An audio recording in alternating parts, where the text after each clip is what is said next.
इस वीडियो में हम डिस्कस करेंगे question number 121 the relative stability of a sewage sample whose dissolve oxygen is same as the total oxygen required to satisfy BOD is. आपको इस question में relative stability पूछा गया है सीवेज सैंपल के लिए कितनी होगी जब उस सीवेज में डिसॉल्व ऑक्सीजन है वो बराबर हो जाए total oxygen required to satisfy BOD. अब इस क्वेश्चन को हम देख लेते हैं। बीओडी का मतलब क्या होगा पहले वो समझ लेते हैं हम। वैसे लास्ट वीडियो में मैंने आपको समझाया था टीओडी क्या होता है, सीओडी और बीओडी, इन तीनों की डेफिनेशन मैंने आपको बताई थी और इन तीनों में रिलेशन भी बताया था। Theoretical oxygen demand, chemical oxygen demand और बायोकेमिकल ऑक्सीजन डिमांड, इन तीनों में रिलेशन क्या था। टीओडी की वैल्यू सबसे ज्यादा होगी, उसके बाद सीओडी और सबसे कम वैल्यू किसकी होगी, बीओडी की। बीओडी का मतलब क्या होता है, बीओडी का मतलब होगा बायोकेमिकल ऑक्सीजन डिमांड, मतलब जो सीवेज में बैक्टीरिया उपस्थित है उनको कितनी ऑक्सीजन की रिक्वायर्ड है, कितनी ऑक्सीजन को कंज्यूम करेंगे जिससे कि उसमें उपस्थित सीवेज में जो उपस्थित ऑर्गेनिक मैटर है, ठीक है, जो ऑर्गेनिक मैटर है उनका डीकंपोज हो सके, उनको डीकंपोज कर सके बैक्टीरिया, वो कहलाएगी बायोकेमिकल ऑक्सीजन डिमांड। मतलब जो बैक्टीरिया है उनको कितनी ऑक्सीजन की डिमांड है जिससे कि वो सीवेज में उपस्थित ऑर्गेनिक कंपोनेंट्स को, कार्बनिक पदार्थ को डीकंपोज कर सके। अब देख लेते हैं इसको रिलेटिव स्टेबिलिटी की डेफिनेशन क्या होगी। Relative stability of sewage is defined as the ratio of the amount of oxygen available in the sewage to the amount of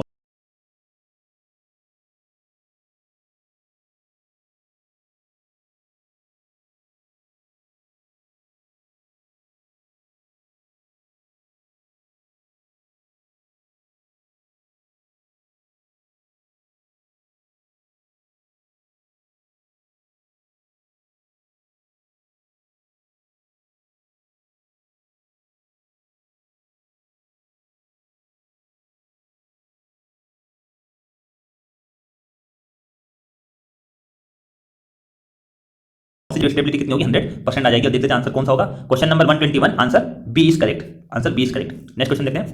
question 122 dissolved oxygen in streams is, जो stream है उसमें dissolve oxygen की मात्रा कब ज्यादा होती है, maximum at noon, दोपहर में ज्यादा होती है, minimum at noon, maximum at midnight या same throughout the day.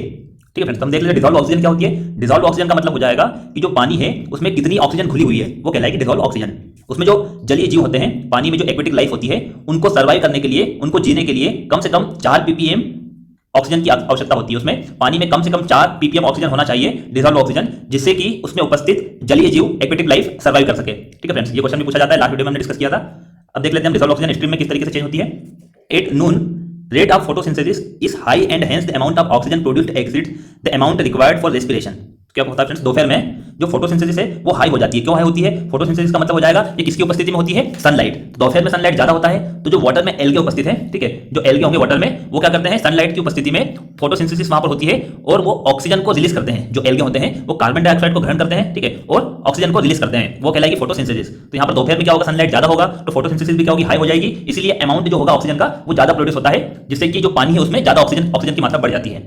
Therefore, the dissolved oxygen in stream is maximum at noon, मतलब दोपहर में डिसॉल्व ऑक्सीजन ज्यादा होगी स्ट्रीम में। क्वेश्चन नंबर 122 आंसर क्या हो जाएगा, आंसर इसका होगा मैक्सिमम एट नून, मैक्सिमम होगी नून में, आंसर ए करेक्ट होगा। Question number 123 facultative bacteria are able to work in, जो फैकल्टेटिव बैक्टीरिया होते हैं वो आपको बताना है कि वर्क करेंगे, वो काम करेंगे ऑक्सीजन की उपस्थिति में या ऑक्सीजन की अनुपस्थिति में, या presence as well as absence in oxygen और प्रेजेंस ऑफ वाटर। इन चारों में से हम देखते हैं, हम 3 प्रकार के बैक्टीरिया डिस्कस करेंगे। एक एरोबिक बैक्टीरिया होते हैं, एक एनएरोबिक बैक्टीरिया होंगे और एक फैकल्टेटिव। ये तीनों को हम डिस्कस कर लेते हैं। पहला है एरोबिक बैक्टीरिया। जो एरोबिक बैक्टीरिया होते हैं उनकी ग्रोथ कब होती है, जब ऑक्सीजन हो, ऑक्सीजन की उपस्थिति में करेंगे एरोबिक बैक्टीरिया, उसको हम कहेंगे एरोबिक बैक्टीरिया, जो कि ऑक्सीजन की उपस्थिति में ही उनकी ग्रोथ होती है, ऑक्सीजन की उपस्थिति में ही वह कार्य कर सकते हैं। एनएरोबिक बैक्टीरिया क्या होते हैं, does not require oxygen for growth. Anaerobic को जो बैक्टीरिया होंगे उनको ऑक्सीजन की आवश्यकता नहीं होती है उनकी ग्रोथ में। फैकल्टेटिव बैक्टीरिया क्या होते हैं, facultative bacteria are able to work in presence as well as in absence of oxygen. Friends, facultative bacteria होते हैं, उनको यदि ऑक्सीजन होगी या नहीं उनको मतलब नहीं है, अगर ऑक्सीजन होगी तब भी वो वर्क करेंगे और ऑक्सीजन नहीं भी है तब भी फैकल्टेटिव बैक्टीरिया अपना काम करते रहते हैं। तो यहाँ पर हम देख लेते हैं क्वेश्चन में आपको किसके लिए पूछा है, फैकल्टेटिव बैक्टीरिया पूछा है, तो वो presence as well as in absence of oxygen दोनों कंडीशन में वो कार्य करते हैं। Question number 123 answer C correct होगा। Question number 124 the means of access for inspection and cleaning of sewer line is known as. यदि सीवर लाइन को उसका निरीक्षण करना है, उसका इंस्पेक्शन करना है और उसकी सफाई करना है, क्लीन करना है, तो किसके द्वारा किया जाता है, इनलेट के द्वारा, मैन होल के द्वारा, ड्रॉप मैन होल या कैच बेसिन। तो फ्रेंड्स सभी को हम देख लेते हैं होते क्या है, उसके हम देखेंगे, हमारा आंसर इसमें चेक कर लेंगे कौन सा करेक्ट होगा। Manholes are used for inspection and cleaning of sewer line. जो मेन होल्स होते हैं, नाम से ही समझ में आ रहा है मेन और होल, मतलब उसमें होल बना देते हैं जिसमें कि मेन अंदर जा सके और उसका निरीक्षण कर सके और उसकी सफाई कर सके। The main whole in which vertical pipe is used, यदि मेन होल है और उसमें वर्टिकल पाइप का यूज किया गया है तो वो कहलाएगा ड्रॉप मैन होल। ठीक है, वो ड्रॉप मैन होल हो जाएगा। और यदि पाइप का यूज नहीं करते हम वर्टिकल पाइप का तो सिंपली क्या होगा, manhole. Where is the one using inclined pipe is called ramp. यदि हमने वर्टिकल पाइप की जगह कौन सा पाइप यूज किया, इंक्लाइंड, वो क्या हो जाएगा, ramp. The construction of drop manhole in place of an ordinary manhole in case the high level branch sewer enters a low level main sewer. Friends यहाँ पर आपको कहा गया है कि जो ऑर्डिनरी मैन होल होता है उसकी जगह हम ड्रॉप मैन होल का यूज करते हैं। क्यों यूज करते हैं, यहाँ पर मैं आपको एग्जांपल समझा देता हूँ। एक सीवर लाइन ये है, ठीक है, ये सीवर लाइन है, इससे पानी, इसका मैंने एलिवेशन बनाया है, ठीक है, ये ग्राउंड लेवल है, ग्राउंड लेवल के नीचे यहाँ पर सीवर लाइन एक है और दूसरी सीवर लाइन ये है। तो इन दोनों की जो लेवल है ये अलग अलग डिफरेंट लेवल पे है, ठीक है, इनकी जो लेवल होगी वो अलग अलग है। अब इस लेवल से ये हाई लेवल है और ये लो लेवल है। अब पानी को इस तरीके से इसको लाना है, तो अब यहाँ पर हम क्या करते हैं, एक मेन होल बना देते हैं। ये मेन होल बना दिया तो सीवेज का पानी यहाँ पर आएगा मेन होल में और ये इसमें चले जाएगा, ठीक है। वर्टिकल पाइप से हमने इसको यहाँ पर प्रोवाइड कर दिया मेन होल, जिससे कि इसका पानी जो हायर लेवल पे सीवर है उसका लोअर लेवल पे जो सीवर है उसमें पानी आसानी से, जो सीवेज होगा वो आसानी से जा सके। तो ये हो जाएगा ड्रॉप मेन होल, ठीक है। और इस पाइप में ये पानी जा रहा है तो इस पाइप के लिए, सीवर के लिए क्या हो जाएगा, इनलेट होगा और इस सीवर के लिए ये आउटलेट होगा, ठीक है। यहाँ पर समझ सकते हो आप, ये जो सीवेज है, ये सीवेज यहाँ पर क्या कहलाएगा, ये आउटलेट होगा और ये इनलेट होगा। तो यहाँ पर हम सब कुछ समझ चुके हैं। एक बचा हुआ केज बेसिन क्या होता है, ठीक है। यहाँ पर हमने तीन चीजें समझ ली, इनलेट, मेन होल और ड्रॉप मेन होल। अब केज बेसिन भी समझ लेते हैं। केज बेसिन क्या होता है, while cage basin have opening at the top of allow water to collect in them. तो फ्रेंड्स केज बेसिन क्या होता है, एक ओपनिंग होता है उसकी सरफेस पे, टॉप पे, जो कि वाटर को अलाउ करता है, कलेक्ट करता है, ठीक है, कलेक्ट करता है और उसको अलाउ करता है जिससे कि वो सीवर में फ्लो हो सके। ये होता है केज बेसिन। नाम से समझ में आएगा, केज का मतलब पानी को कलेक्ट करना, केज करना एक बेसिन में, वो कहलाएगा केज बेसिन। क्वेश्चन नंबर 124, यहाँ पर आपको क्या पूछा है, इंस्पेक्शन और क्लीनिंग करना है तो किसके द्वारा किया जाता है, मेन होल के द्वारा। और ड्रॉप मेन होल का यूज कहां पर करते हैं हम, जहां पर दो सीवर लाइन है, एक हायर लेवल पे है और एक लोअर लेवल पे है, तो उन दोनों को आपस में कनेक्ट करने के लिए ड्रॉप मेन होल का यूज किया जाता है। Question number 124, answer B is correct. Question number 125, question number 125, sewerage system is design for option A maximum flow, option B minimum flow और ऑप्शन सी है एवरेज फ्लो या option D maximum and minimum flow. तो friends sewerage system हम पढ़ चुके हैं दो प्रकार के, एक होता है वाटर कैरी सिस्टम, ठीक है, एक वाटर कैरी सिस्टम होता है और एक होता है कंजर्वेंसी सिस्टम। तो वाटर कैरी सिस्टम में हम सीवेज को फ्लो करवाते हैं सीवर लाइन के द्वारा और उसकी जो डिजाइन होती है वो मैक्सिमम और मिनिमम फ्लो दोनों के लिए डिजाइन करते हैं। जो सीवर लाइन होगी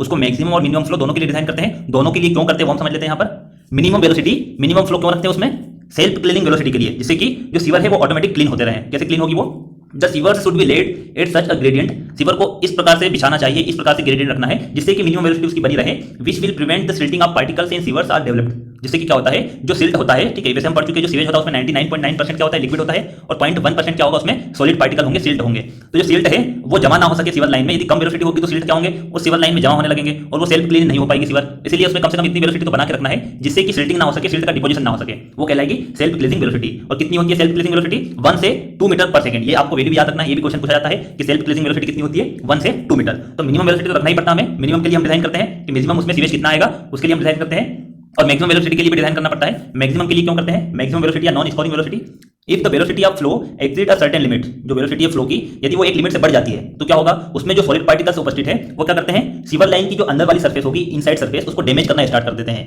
जो सॉलिड पार्टिकल्स उपस्थित होते हैं सीवेज में वो सीवर लाइन की इनसाइड सरफेस को डैमेज करना स्टार्ट कर देते हैं, या दूसरे शब्दों में कहें तो स्कोरिंग एक्शन स्टार्ट हो जाती है, scouring action takes place. The maximum permissible velocity at which no scoring action will occur is known as non scoring velocity and it mainly depends on the material of sewer. तो friends वह velocity, जो maximum velocity जिससे कि जो sewer line है उसके अंदर वाले भाग को डैमेज ना हो, उसमें स्कोरिंग एक्शन स्टार्ट ना हो, वो फ्लो या वह वेलोसिटी क्या कहलाएगी, मैक्सिमम वेलोसिटी कहलाएगी या नॉन स्कोरिंग वेलोसिटी। अब वो डिपेंड करती है मटेरियल जो है सीवर का, वो कौन सा मटेरियल, किस मटेरियल से सीवर बना हुआ है। तो फ्रेंड्स हम दोनों के लिए डिजाइन करते हैं। क्वेश्चन नंबर 125 का आंसर क्या हो जाएगा, आंसर यहाँ पर आपका डी करेक्ट होगा, मैक्सिमम एंड मिनिमम फ्लो। आपको क्वेश्चन ध्यान से पढ़ना है। यहाँ पर आपका डिजाइन किसके लिए पूछा गया है, सीवरेज सिस्टम के लिए। अभी नेक्स्ट क्वेश्चन आएगा उसमें आपको कंफ्यूजन नहीं होना है। नेक्स्ट क्वेश्चन हम देख लेते हैं, question number 126, sewage treatment units are design for. यहाँ पर आपको सीवेज ट्रीटमेंट यूनिट्स पूछा गया है कि उसको डिजाइन करते हैं। ऑप्शन यहाँ पर है मैक्सिमम फ्लो, मिनिमम फ्लो या एवरेज फ्लो, और ऑप्शन डी है मैक्सिमम एंड मिनिमम फ्लो। हम समझ लेते हैं सीवेज ट्रीटमेंट यूनिट्स क्या होती है।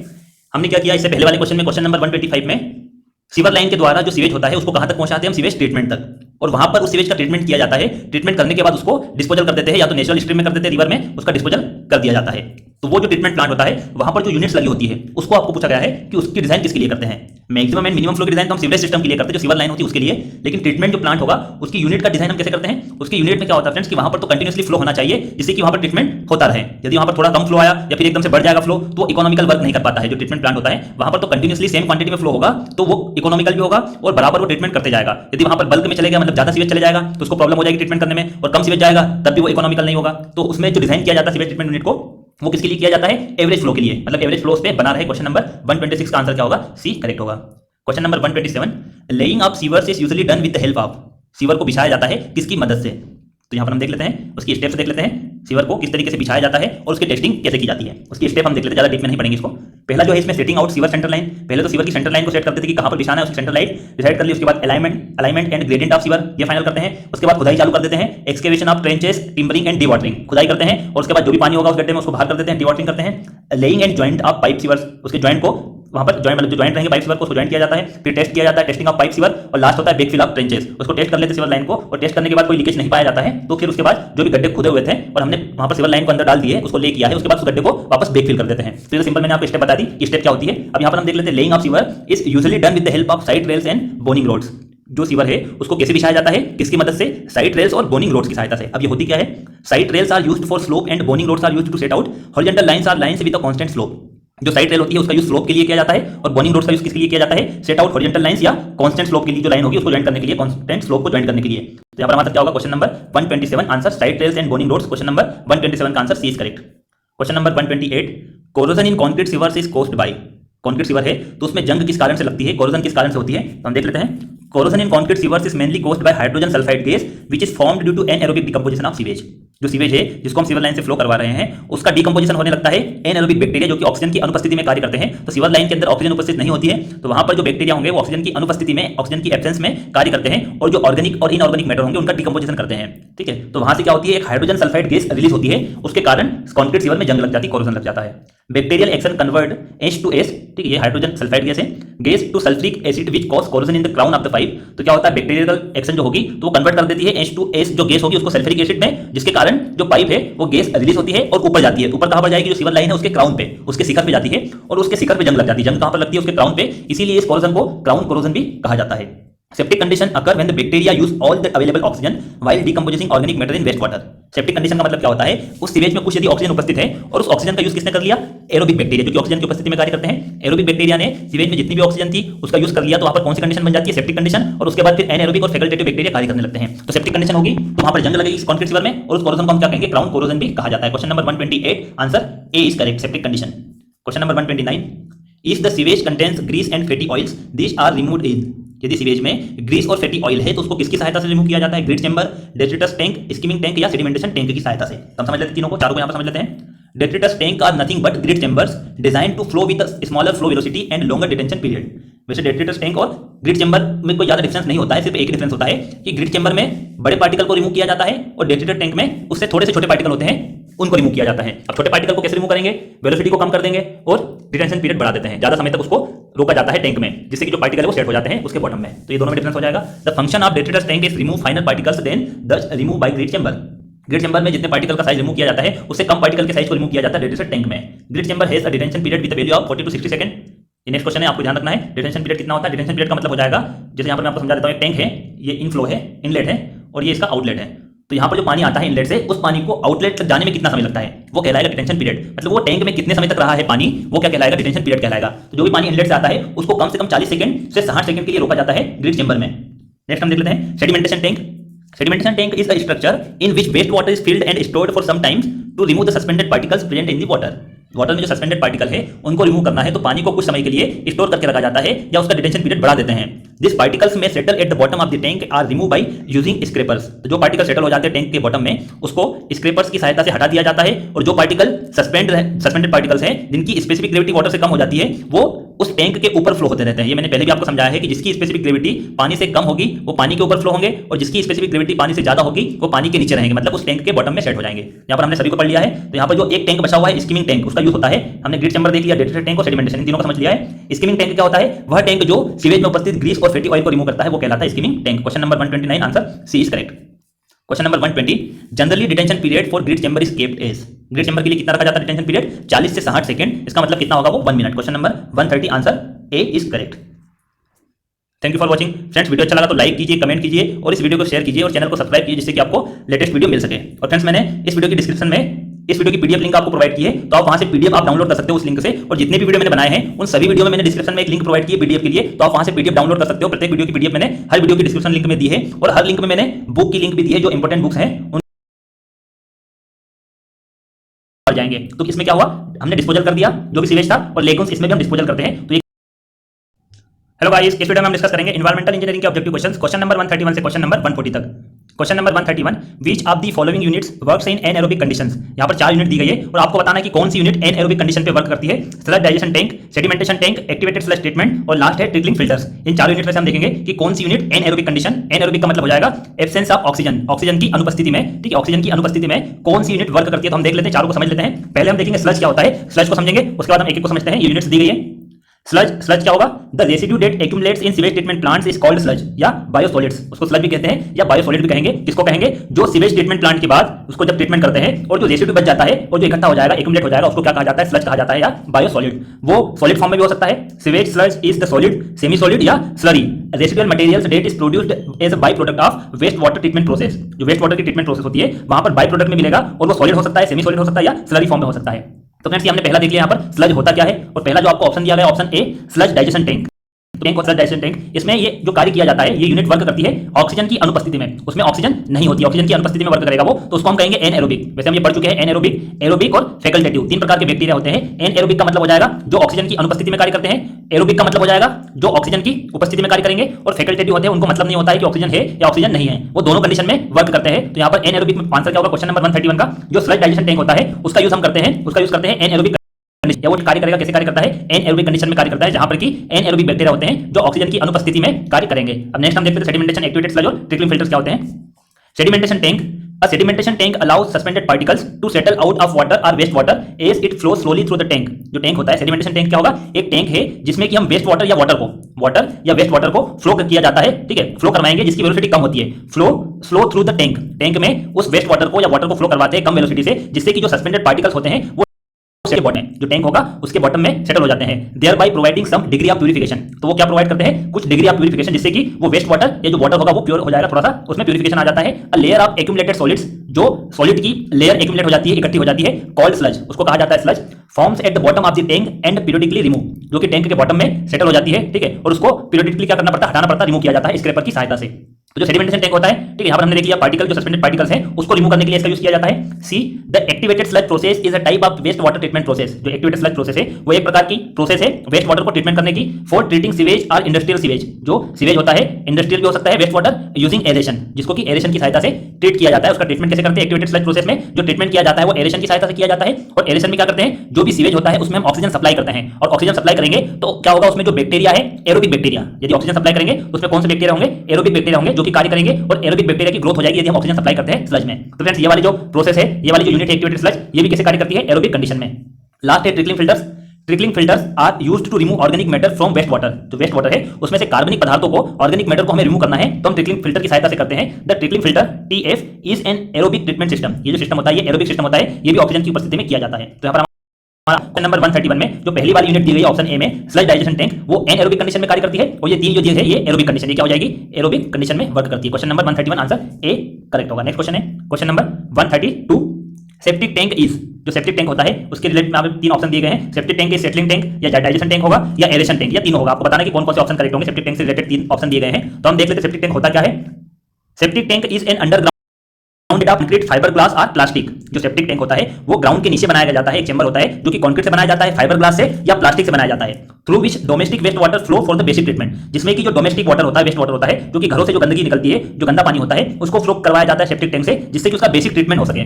Settling and anaerobic process reduce solid and Organics but the treatment efficiency is only moderate. जो सेप्टिक टैंक की एफिशिएंसी होती है, ट्रीटमेंट एफिशिएंसी, वो मॉडरेट होगी, उससे ज्यादा ट्रीटमेंट तो नहीं होता, लेकिन कुछ लिमिट तक ट्रीटमेंट हो जाता है। उसके बाद उस वेस्ट को ट्रीटमेंट प्लांट तक ले जाया जाता है और वहां पर फिर उसको कंप्लीटली ट्रीट किया जाता है। उसका ट्रीटमेंट कंप्लीटली कहां पर किया जाता है? ट्रीटमेंट प्लांट पे। तो जो सेप्टिक टैंक होगा वो अंडरग्राउंड चेंबर होता है, जो कि कंक्रीट, फाइबर ग्लास या प्लास्टिक से बना हुआ रहेगा, जिसमें कि डोमेस्टिक वेस्ट वाटर को फ्लो किया जाता है। और ये एक सेटलिंग और एनएरोबिक प्रोसेस होती है। सेटलिंग का मतलब उसमें पानी जो वेस्ट होगा, वेस्ट वाटर होगा, उसको कुछ समय के लिए रोका जाता है, लगभग 24 घंटे के लिए रोका जाता है, ठीक है, जिससे कि जो पार्टिकल्स उसमें कुछ होंगे सेटल हो जाते हैं। और उसमें एनएरोबिक प्रोसेस होती है, मतलब उसमें ऑक्सीजन की अनुपस्थिति में प्रोसेस होगी, उसमें ऑक्सीजन नहीं होगी तो कौन से बैक्टीरिया होंगे उसमें? एनएरोबिक, और वो प्रोसेस होती है। तो फ्रेंड्स, जो सेटलिंग टैंक है, सेप्टिक टैंक है, सेप्टिक टैंक क्या हो जाएगा? सेटलिंग टैंक भी होगा और डाइजेशन टैंक होगा। डाइजेशन भी होगा क्योंकि वहां पर एनएरोबिक बैक्टीरिया के द्वारा डाइजेशन किया जाता है, ठीक है, जो ऑर्गेनिक्स होंगे, सॉलिड्स होंगे, उनका डाइजेशन होता है। तो सेप्टिक टैंक, सेटलिंग टैंक भी कहलाएगा और डाइजेशन टैंक भी कहलाएगा। तो हमारा यहाँ पर ऑप्शन क्या होगा क्वेश्चन नंबर 132 में? फर्स्ट वाला सेटलिंग टैंक और सेकंड, फर्स्ट और सेकंड दोनों करेक्ट होंगे। क्वेश्चन नंबर 132 आंसर क्या हो जाएगा? आंसर बी करेक्ट होगा। क्वेश्चन नंबर 132 का answer B is correct. First and second statement is correct. अब लास्ट इसमें एरेशन टैंक है, इसको भी हम समझ लेते हैं। एरेशन टैंक क्या होता है? Aeration tank, the biological treatment of waste water takes place in the aeration tank before the waste water gets to this tank. तो क्या होता है फ्रेंड्स? एरेशन टैंक का मतलब क्या होता है? ये एक बायोलॉजिकल ट्रीटमेंट होता है वेस्ट वाटर का, ठीक है, aeration tank. Before the waste water gets to this tank it is mixed with activated sludge. जो वेस्ट वाटर है वो टैंक में जाएगा, उससे पहले हम क्या करते हैं? उसमें एक्टिवेटेड स्लज मिक्स कर देते हैं। और एक्टिवेटेड स्लज का मतलब क्या हो जाता है? कि जिसमें बहुत सारे बैक्टीरिया उपस्थित हो, जिसमें कि काउंटलेस, मतलब जिसको काउंट नहीं कर सकते, इतने माइक्रो ऑर्गेनिज्म उसमें उपस्थित रहेंगे, उसको हम कहेंगे एक्टिवेटेड स्लज। इसका मतलब क्या होगा? एक्टिवेटेड स्लज है जिसमें बैक्टीरिया की क्वांटिटी बहुत ज्यादा है, काउंटलेस है, उनके नंबर इतने ज्यादा उसको काउंट नहीं कर सकते हैं, वो एक्टिवेटेड स्लज होगा। उस स्लज को जब वेस्ट वाटर में मिलाया जाता है तो बैक्टीरिया की मात्रा बढ़ जाती है, ठीक है, एरेशन टैंक में बैक्टीरिया की मात्रा बढ़ेगी रहेगी क्योंकि हमने एक्टिवेटेड स्लज मिलाया उसमें, और ऑक्सीजन भी हम उसमें सप्लाई करते हैं जिससे कि एक्टिवेटेड स्लज में जो बैक्टीरिया है उनकी ग्रोथ हो सके। This contains countless micro organism such as bacteria that are able to break down the colloidal organic contaminants dissolve in the waste water. तो जो वेस्ट वाटर है उसमें जो कोलाइडल होंगे, कोलाइडल पार्टिकल्स जो डिसॉल्व है या ऑर्गेनिक कंटेमिनेंट्स जो डिसॉल्व है, उनको ब्रेक करने के लिए, उनका डिकंपोज करने के लिए एक्टिवेटेड स्लज को मिलाया जाता है। To create optimum living condition for the bacteria, जो हमने एक्टिवेटेड स्लज मिलाया है उसमें जो बैक्टीरिया उपस्थित है उनको जिंदा रहने के लिए, उनकी लिविंग कंडीशन को बनाए रखने के लिए हम क्या करते हैं, सप्लाई करते हैं वहां पर कंटिन्यूसली सप्लाई विद ऑक्सीजन, वहां पर हम ऑक्सीजन सप्लाई करते हैं। तो ये जो मेथड हो जाएगी, एरेशन कौन सी होती है, यहाँ पर एरोबिक कंडीशन में कार्य करती है। एरेशन टैंक जो होता है वो एरोबिक कंडीशन में वर्क करती है, जो कि क्वेश्चन फर्स्ट में भी था, क्वेश्चन नंबर 131 में भी पूछा गया था एरेशन टैंक। तो फ्रेंड्स यहाँ पर हमने समझ लिया क्वेश्चन नंबर 132, तीनों ऑप्शन हमने देख लिया, सेटलिंग टैंक, डाइजेशन टैंक और aeration tank. Question number 132 answer B is correct. Question number 133, the maximum efficiency of BOT removal is achieved in, जो बायोकेमिकल ऑक्सीजन डिमांड होती है, तो यहां पर उसकी एफिशिएंसी पूछा गया है कि किसके द्वारा हम मैक्सिमम बीओटी को रिमूव कर सकते हैं। Option A oxidation pond, option B oxidation ditch, aerated lagoons और ट्रिकलिंग फिल्टर्स। तो हम चारों को समझते हैं क्या क्या होता है, चारों को एक एक करके हम समझते हैं। Oxidation ponds are ponds designed and built for waste water treatment to reduce the organic content and remove pathogens from waste water. तो ऑक्सीडेशन पॉन्ड क्या होते हैं, इसको हम डिजाइन करते हैं वेस्ट वाटर का ट्रीटमेंट करने के लिए, और उसमें जो ऑर्गेनिक कंटेंट है और जो पैथोजेंस है जिससे कि डिसीज हो सकती है, उन सभी को रिड्यूस किया जाता है, उनको कम किया जाता है ऑक्सीडेशन पॉन्ड की सहायता से। They are man made depression, ये मैन मेड होते हैं, इंसानों के द्वारा बनाए जाते हैं। They are man made depression confined by the earthen surface, जो अर्थ सरफेस होती है उसमें बनाया जाता है मैन मेड के द्वारा। The BOT removal efficiency of an oxidation pond lie between 80 to 90%, इसकी जो एफिशिएंसी होती है 80 से 90% होगी। अब नेक्स्ट हम देख लेते हैं oxidation ditch is a modified activated sludge biological treatment process. यहाँ पर मॉडिफाइड है, मॉडिफाइड से समझ में आ जाएगा हमें क्या होगा कि इसकी एफिशिएंसी भी ज्यादा होगी, क्योंकि ये ऑक्सीडेशन पॉन्ड था उसको मॉडिफाइड करके बनाया गया है। Oxidation ditch is a modified activated sludge biological treatment process. The oxidation ditch can remove suspended solids up to 95%, इसकी जो एफिशिएंसी होती है लगभग 95% तक होती है। It is suitable for small communities और स्मॉल इंडस्ट्रीज, वो कहलाएगा ऑक्सीडेशन डिच, जो कि हमारा आंसर भी हो जाएगा। बीओटी सबसे ज्यादा रिमूव किसमें होती है, ऑक्सीडेशन डिच में। एरिएटेड लेगुन्स, ये क्या होते हैं, are deep waste stabilisation pond in which sewage is aerated by mechanical aerators to stabilise the organic matter present in the sewage. Sewage में जो भी ऑर्गेनिक मैटर प्रेजेंट है, जो उपस्थित है, उनको स्टेबिलाइज करने के लिए, उनको डीकंपोज करने के लिए मैकेनिकल एरिएटर का यूज किया जाता है, rather than the relying only the photosynthesis oxygen produced by algae. तो सिर्फ हम फोटोसिंथेसिस का उपयोग नहीं करते हैं, उसमें हम क्या करते हैं, मैकेनिकल एरिएटर का भी यूज करेंगे, तो वो क्या हो जाएगा, एरिएटर लेगुन्स कहलाएगा, जिसमें कि फोटोसिंथेसिस तो होता ही है एल्गे के द्वारा। एल्गे क्या करता है, ये भी हम क्वेश्चन पढ़ चुके हैं। सबसे ज्यादा ऑक्सीजन कब होती है पानी में, दिन के समय होती है, दोपहर के समय, जबकि सनलाइट जिस समय ज्यादा हो, जिस समय सनलाइट ज्यादा होता है उस समय जो एल्गे होंगे पानी में उपस्थित, वो एल्गे क्या करते हैं, फोटोसिंथेसिस उसमें होती है प्रोसेस, और ज्यादा से ज्यादा कार्बन डाइऑक्साइड को सन की उपस्थिति में वो ग्रहण करते हैं और ऑक्सीजन को रिलीज करते हैं। तो ये एरिएटेड लेगुन्स हमने समझ लिया। तो सबसे ज्यादा जो बीओटी रिमूव होती है बायोकेमिकल ऑक्सीजन डिमांड, वो कौन रिमूव करता है, ऑक्सीडेशन डिच, इसके द्वारा अचीव करते हैं हम। मैक्सिमम एफिशिएंसी होगी इसकी कितनी होती है, 95%। Question number 133 answer B correct होगा। नेक्स्ट क्वेश्चन देख लेते हैं, question number 134, the working conditions in Imhoff tank are, जो इमहोप टैंक होता है उसकी वर्किंग कंडीशन बताना है, क्या होती है उसकी वर्किंग कंडीशन। एरोबिक ओनली, मतलब सिर्फ ऑक्सीजन की उपस्थिति में वो कार्य करता है। एन एरोबिक ओनली, मतलब ऑक्सीजन की अनुपस्थिति में कार्य करेगा, ऑक्सीजन की एब्सेंस में कार्य करता है। Aerobic in lower compartment and anaerobic in upper compartment, या लास्ट ऑप्शन डी दिया गया है, anaerobic in lower compartment and aerobic in upper compartment. तो पहले तो हम देख लेते हैं इमहोप टैंक कैसा होता है, कैसे दिखाई देता है और कितने उसके कंपार्टमेंट होते हैं। तो इसमें दो कंपार्टमेंट बने होते हैं, एक सेडिमेंटेशन चैम्बर होता है यहाँ पर ऊपर, और फिर जो सेडिमेंटेशन चैम्बर में जो भी सॉलिड वहां पर सेटल हो जाते हैं उनको दूसरे टैंक में भेजा जाता है, जिसको कहा जाता है स्लज डाइजेशन चैम्बर। तो यहाँ पर दो चैम्बर होंगे, जो ऊपर वाला चैम्बर होता है वो सेडिमेंटेशन चैम्बर होगा, और सेकंड वाला होता है स्लज डाइजेशन चैम्बर। और यहाँ पर जो स्लज है उसका जब डाइजेशन हो जाता है तो यहाँ से हम उसको रिमूव भी कर देते हैं स्लज रिमूवल वाल्व की सहायता से। स्लोट ओवरहैंग यहाँ पर लगा हुआ है, जिससे कि जो पार्टिकल्स होंगे जब जमा हो जाते हैं इस टैंक में तो उसको नीचे वाले टैंक में लाया जा सकता है। अब इसका हम देख लेते हैं वर्किंग प्रिंसिपल क्या होता है इमहोप टैंक का। It consist of an upper chamber in which sedimentation takes place, जो अपर चैम्बर होता है उसमें सेडिमेंटेशन होता है, टेक्स प्लेस, जो कि ऑक्सीजन की उपस्थिति में होगा, from which collect solids slide down inclined bottom slope to an entrance into the lower chamber. यहाँ पर एक एंट्रेंस होता है, ये स्लोप होगा, स्लोप से जो भी सॉलिड सेटल हुए हैं ऊपर वाले चैम्बर में, सेडिमेंटेशन चैम्बर में, वो नीचे वाले चैम्बर में आ जाते हैं to an entrance into a lower chamber, और लोअर चैम्बर में आएंगे in which the sludge is collected and digested. जो स्लज होगा यहाँ पर कलेक्ट किया जाता है, उसका डाइजेशन होता है जहां पर की ऑक्सीजन नहीं होगी, ऑक्सीजन की अनुपस्थिति में करेंगे, एब्सेंस ऑफ ऑक्सीजन। तो फ्रेंड्स यहाँ पर क्या होगा इमहोप का प्रिंसिपल, जो अपर कंपार्टमेंट होता है वो ऑक्सीजन की उपस्थिति में मतलब एरोबिक कंडीशन होगी, और लोअर कंपार्टमेंट में ऑक्सीजन नहीं होगी मतलब anaerobic condition. Question number 134 में जो आंसर डी दिया गया है, लोअर कंपार्टमेंट में ऑक्सीजन नहीं होगी मतलब एन एरोबिक होगा, और एरोबिक कहां होगा, upper compartment. Question number 134 answer D is correct. Question number 135, in facultative stabilisation pond the sewage is treated by, facultative stabilisation pond है उसमें सीवेज ट्रीटेड कैसे होता है, चार ऑप्शन दिए गए हैं, तो हम देख लेते हैं फ्रेंड्स। यहाँ पर तीन प्रकार के बैक्टीरिया वैसे हम डिस्कस कर चुके हैं। एरोबिक मतलब ऑक्सीजन की उपस्थिति में ग्रोथ होगी उनकी, एन एरोबिक बैक्टीरिया जो कि ऑक्सीजन की आवश्यकता नहीं होती है उनको, और फैकल्टेटिव बैक्टीरिया वो होते हैं जो कि ऑक्सीजन की उपस्थिति में as well as in absence of oxygen, दोनों कंडीशन में वो कार्य करते हैं। तो यहाँ पर फैकल्टेटिव जो आपका स्टेबिलाइजेशन पॉन्ड है वो क्या होगा, ड्यूअल एक्शन होगी वहां पर, कौन कौन सी, aerobic bacteria and anaerobic bacteria. Question number 135 का आंसर क्या होगा, सी करेक्ट होगा। Question number 136, the detention period for oxidation ponds is usually kept is, जो डिटेंशन पीरियड होता है ऑक्सीडेशन पॉन्ड का वो कितना रखा जाता है। तो देख लेते हैं हम क्या होता है ऑक्सीडेशन पॉन्ड और ऑक्सीडेशन डिश, वैसे हम ये पढ़ चुके हैं, इसकी एफिशिएंसी तो हम देख चुके हैं दोनों की। यहाँ पर हम डिटेंशन पीरियड देख लेते हैं दोनों का। Oxidation points have a long detention period between 10 to 20 days. जो ऑक्सीडेशन पॉइंट्स होता है उसका डिटेंशन पीरियड कितना होता है? 10 से 20 दिन। डिटेंशन पीरियड का मतलब हो जाएगा कितने समय तक स्लज को रोका रखा है, उस पॉइंट में कितने दिन तक रखते हैं? 10 से 20 दिन तक। The BOD removal efficiency of an oxidation points lie between 80 and 90%। So the maximum BOD removal efficiency कितनी हो जाएगी? 90%। ये हम डिस्कस कर चुके हैं। नेक्स्ट देख लेते हैं ऑक्सीडेशन डिश क्या होता है। Normally employs a detention period up to 24 hours. मतलब इसमें लगभग मतलब मैक्सिमम कितना होगा? एक दिन का यहाँ पर डिटेंशन पीरियड होता है। एक दिन के लिए वेस्ट वाटर को रोका जाता है ऑक्सीडेशन डिश में। तो oxidation ditch can remove suspended solids up to 95%। It is suitable for small communities और स्मॉल इंडस्ट्रीज। हम समझ चुके हैं पहले। तो हमारा आंसर क्या हो जाएगा? क्वेश्चन नंबर 136 का आंसर क्या होगा? 10 से 20 दिन होता है ऑक्सीडेशन पॉइंट। तो यहाँ पर हमारा आंसर क्या हो जाएगा? सी जो है 10 से 15 दिन, वो करेक्ट होगा। Question number 136 answer C correct होगा। और जो बी है वो किसके लिए करेक्ट होगा? या करेक्ट हो जाएगा ऑक्सीडेशन डिश के लिए। नेक्स्ट क्वेश्चन है question number 137। Composting and lagooning are the methods of. यहां पर आपको पूछा गया है कि जो कंपोजिटिंग और लेगुनिंग जो है मेथड्स, वो किसकी मेथड है? स्लज डाइजेशन की है, स्लज डिस्पोजल की है, या सेडिमेंटेशन या फिल्ट्रेशन की है। तो हम देख लेते हैं क्या होता है, लेगुन क्या होता है और कंपोजिटिंग क्या होती है सीवेज की। कंपोजिटिंग का मतलब होता है is an aerobic process of mixing sewage sludge with agricultural by product. Compositing का मतलब होगा कि ये एरोबिक प्रोसेस होती है ऑक्सीजन की उपस्थिति में। मैं इतनी बार आपको समझा चुका हूं एरोबिक एनारोबिक आपको याद हो चुके होंगे। एरोबिक का मतलब ऑक्सीजन की उपस्थिति में। तो कंपोजिटिंग जो होगा वो ऑक्सीजन की उपस्थिति में ये प्रोसेस होती है जिसमें कि हम मिक्स करते हैं सीवेज स्लज को। किसके साथ मिक्स करते हैं? जो एग्रीकल्चरल बाई प्रोडक्ट होंगे, by product source of carbon, जो कार्बन के बाई प्रोडक्ट सोर्स होते हैं, जैसे कि सॉ डस्ट, स्ट्रॉ और वुड चिप्स, लकड़ी की जो चिप्स होगी जिसमें कि कार्बन होता है, उनको हम मिला देते हैं सीवेज के साथ। तो क्या होगा मिलाएंगे तो? In the presence of oxygen, oxygen की उपस्थिति में bacteria digesting both the sewage sludge and the plant material generate heat. ठीक है, वो दोनों ऑक्सीजन की उपस्थिति में डाइजेशन उनमें होगा और हीट जनरेट होगी। और टेंपरेचर जैसे ही बढ़ता है कि जो बैक्टीरिया होते हैं, ठीक है, वो जल्दी से माइक्रो ऑर्गेनिज्म क्या होगा यहाँ पर? Generate heat to kill disease causing micro organism. तो जो माइक्रो ऑर्गेनिज्म होंगे जिससे कि बीमारी हो सकती है, डिसीज कॉसिंग होते हैं, वो किल होने लगेंगे, वो मरने लगेंगे। तो ये हो जाएगा कंपोजिटिंग। मतलब क्या ऑप्शन? इसका मतलब ये डाइजेशन प्रोसेस है, स्लज को डाइजेशन करना। ठीक है।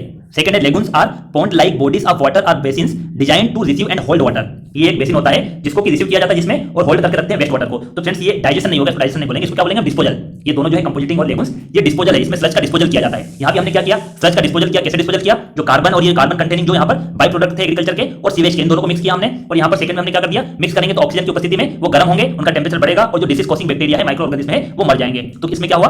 हमने डिस्पोजल कर दिया जो भी सीवेज था, और लेगुन्स इसमें भी हम डिस्पोजल करते हैं। तो ये क्या कहलाएगी? स्लज डिस्पोजल प्रोसेस है। क्वेश्चन नंबर 137 की जो मेथड्स यहाँ पर दी गई क्वेश्चन में, वो कौन सी होगी? स्लज डिस्पोजल की। Question number 137 answer B is correct. Question number 138। The main disadvantage of oxidation point is that. Oxidation point हम समझ चुके हैं क्या होता है, उसकी एफिशिएंसी भी हमने देख ली है, डिटेंशन पीरियड भी हम समझ चुके हैं। अब इसके एडवांटेज और डिसएडवांटेज देख लेते हैं क्या होते हैं, उसके बाद हम क्वेश्चन देखेंगे, आंसर कौन सा करेक्ट होगा। एडवांटेजेस ऑफ ऑक्सीडेशन पॉइंट्स, उसके एडवांटेजेस क्या होते हैं? इजी टू कंस्ट्रक्ट, उसको आसानी से बनाया जा सकता है। Low initial and maintenance cost, effluent does not required disinfection. और फोर्थ पॉइंट है ideal for small communities and also tropical regions. और लास्ट है कंप्लीटली स्लज ट्रीटमेंट, यहां पर कंप्लीटली स्लज को ट्रीटमेंट किया जाता है। इस प्रकार से इसके 5 एडवांटेज है। पहला तो इसको बनाना आसान होता है, इसमें जो कॉस्ट होती है, इसमें जो खर्चा आता है, इनिशियली कॉस्ट भी कम होगी और मेंटेनेंस भी कम लगती है। और इसमें जो एफ्लुएंट होगा, एफ्लुएंट का मतलब जिसका हमने ट्रीटमेंट कर दिया और जो आउटलेट से बाहर आएगा, उसमें अब डिसइंफेक्शन की आवश्यकता नहीं होती है, मतलब उसमें कोई भी पैथोजेनिक बैक्टीरिया नहीं होंगे। और फोर्थ है आइडियल होता है, ये किसके लिए? स्मॉल कम्युनिटीज और आल्सो ट्रॉपिकल रीजन के लिए। और इसमें जो स्लज होता है, जैसे हमने सेप्टिक टैंक में देखा था, वो मॉडरेट ट्रीटमेंट होता है सेप्टिक टैंक, जिसमें कि उसकी एफिशिएंसी कम होती है और पूरी तरीके से कंप्लीटली स्लज का वो ट्रीटमेंट नहीं कर पाता है सेप्टिक टैंक। लेकिन ऑक्सीडेशन पॉइंट में ऐसा नहीं होता है, ये कंप्लीटली स्लज का ट्रीटमेंट कर देता है। यहाँ पर जो स्लज होगा उसको कंप्लीटली ट्रीटमेंट हो जाता है, उसको दोबारा ट्रीटमेंट करने की आवश्यकता नहीं होती है। और डिसएडवांटेज इसका एक ही होगा कि जो एरिया लगता है वो ज्यादा लगता है, रिक्वायर्स लार्ज एरिया। तो फ्रेंड्स आपको ये सारे एडवांटेज और एक डिसएडवांटेज आपको याद रखना है, ये क्वेश्चन आ जाते हैं, पूछे जा सकते हैं। क्वेश्चन नंबर 138 में इसका डिसएडवांटेज पूछा गया है, तो क्या होगा? Large area required for construction. Question number 138 answer क्या हो जाएगा? आंसर ए करेक्ट होगा। नेक्स्ट क्वेश्चन देख लेते हैं, question number 139, second last question है। For satisfactory working of a sludge digestion unit the pH range of digested sludge should be maintained as. यहाँ पर आपको पीएच रेंज पूछी गई है कि यदि स्लज डाइजेशन जो यूनिट होती है, ठीक है, जिसमें स्लज का डाइजेशन किया जाता है, उसके लिए पीएच रेंज कितनी होना चाहिए? जो स्लज है, जो डाइजेस्टेड स्लज है, उसकी पीएच वैल्यू कितनी होगी? तो हम देख लेते हैं यहाँ पर पीएच वैल्यू का मतलब क्या होता है। pH measures the hydrogen ion concentration of the sludge and indicates if the sludge is acid or alkaline। तो pH जो वैल्यू होती है वो क्या मेजर करती है कि जो स्लज है उसमें हाइड्रोजन का कंसंट्रेशन कितना है। यदि 7 से ज्यादा होगा कंसंट्रेशन तो उसको हम एल्कलाइन कहेंगे, और यदि pH की वैल्यू 7 से कम है तो उस स्लज को हम एसिड कहेंगे। अब pH की वैल्यू कितनी होना चाहिए जिससे कि स्लज डाइजेशन अच्छे से हो जाए? Generally the pH must be maintain between 6.5 to 8। Generally क्या होता है, जो pH वैल्यू होती है वो 6.5 से 8.0 रख के मेंटेन की जाती है, जिससे कि जो मेथेन गैस होती है, उसमें मीथेन गैस होगी, उसका फॉर्मेशन अच्छे से हो सके, ज्यादा से ज्यादा मीथेन गैस का फॉर्मेशन हो सके। Decrease in pH mean possible digester upset. यदि pH की वैल्यू कम होती है तो वहां पर क्या होता है, डाइजेस्टर में परेशानी होती है, डाइजेशन करने में थोड़ी परेशानी होगी। Normally however the decreases in pH occur very rapidly and hence pH gives little advance notice of trouble. A low pH indicates that an upset has already occurred. तो फ्रेंड्स इसका मतलब क्या हुआ कि हम वैसे समझ चुके हैं एक बार कि जो सीवेज होता है वो पहले तो एल्कलाइन होगा, मतलब उसकी जो pH वैल्यू होती है वो 7 से ज्यादा होती है, लेकिन उसका जैसे जैसे डाइजेशन होता है उसको एसिडिक बन जाता है और उसकी pH वैल्यू कम होती जाती है। तो वैसे ही वो पहले ही हमें नोटिस दे देता है जो सीवेज होता है कि भाई उसमें क्या होगा कि वो एसिडिक होने वाला है, वो पहले ही नोटिस दे देता है कि उसमें वो एसिडिक में कन्वर्ट होने वाला है, जो एल्कलाइन होगा वो एसिडिक में कन्वर्ट हो जाएगा और प्रॉब्लम हो जाती है। जो स्लज डाइजेशन टैंक होता है, ठीक है, उसमें प्रॉब्लम होती है। तो जो पीएच वैल्यू होगी वो कितनी होगी फ्रेंड्स, यहाँ पर 6.5 से 8 होना चाहिए। क्वेश्चन नंबर 139 आंसर क्या हो जाएगा, आंसर बी करेक्ट होगा। जो स्लज डाइजेशन यूनिट्स होती है उनके लिए सेटिस्फैक्टरी वर्किंग के लिए जो पीएच वैल्यू होती है स्लज की वो कितनी होगी, 6.5 से 8, मतलब कैसा होना चाहिए, वो एल्कलाइन होना चाहिए सीवेज। लास्ट क्वेश्चन देख लेते हैं, question number 140। Sludge volume index is defined as the ratio of, जो स्लज वॉल्यूम इंडेक्स होती है उसकी डेफिनेशन आपको पूछी गई, क्या होगी उसकी डेफिनेशन। स्लज वॉल्यूम इंडेक्स ये क्या होता है, the standard major of the physical characteristics of activated sludge processes. जो एक्टिवेटेड स्लज की प्रोसेस होती है उसकी फिजिकल कैरेक्टरिस्टिक्स को मेजर करने के लिए स्लज वॉल्यूम इंडेक्स का यूज हम करते हैं। इसकी डेफिनेशन है, it is defined as the volume in ml occupied by 1 gram of activated sludge after settling the aerated liquid for 30 minutes. ये डेफिनेशन हो जाएगी स्लज वॉल्यूम इंडेक्स की। एक और इसकी डेफिनेशन होगी, it is also defined as the percentage of sludge by volume. ऐसे कोई डेफिनेशन में ज्यादा डिफरेंस नहीं है, लेकिन इसको फॉर्मूले के फॉर्म में हम बना लेंगे सेकंड डेफिनेशन से। It is also defined as the percentage of sludge by volume to percentage of suspended solids by weight. इसमें रेशियो होता है, किसका रेशियो होगा, परसेंटेज होगा स्लज का बाय वॉल्यूम और बाय वेट, सॉलिड्स का सस्पेंडेड सॉलिड्स का बाय वेट, उन दोनों का जो रेशियो होगा वो क्या कहलाएगा, स्लज वॉल्यूम इंडेक्स। जो गुड सेटलिंग स्लज होता है, जो अच्छा स्लज होगा, उसके लिए स्लज वॉल्यूम इंडेक्स कितनी होना चाहिए, 50 से 150 ml पर ग्राम, ml पर ग्राम, मिलीलीटर पर ग्राम होगा। 50 से 150, ये भी आपको किसी ना किसी क्वेश्चन में पूछा जा सकता है कि स्लज वॉल्यूम इंडेक्स कितनी होना चाहिए गुड सेटलिंग स्लज के लिए। क्वेश्चन नंबर 140 में जो डेफिनेशन होगी स्लज वॉल्यूम इंडेक्स की वो क्या होगी, percentage of sludge by volume to percentage of suspended solids by weight. Question number 140 answer A correct होगा। Thank you for watching friends. Video अच्छा लगा तो लाइक कीजिए, कमेंट कीजिए और इस वीडियो को शेयर कीजिए और चैनल को सब्सक्राइब कीजिए, जिससे कि आपको लेटेस्ट वीडियो मिल सके। Thank you for watching. उस ट्रीटमेंट प्लांट पे जो सीवेज हम भेजते हैं ट्रीट करने के लिए, वो इन्फ्लुएंट हो।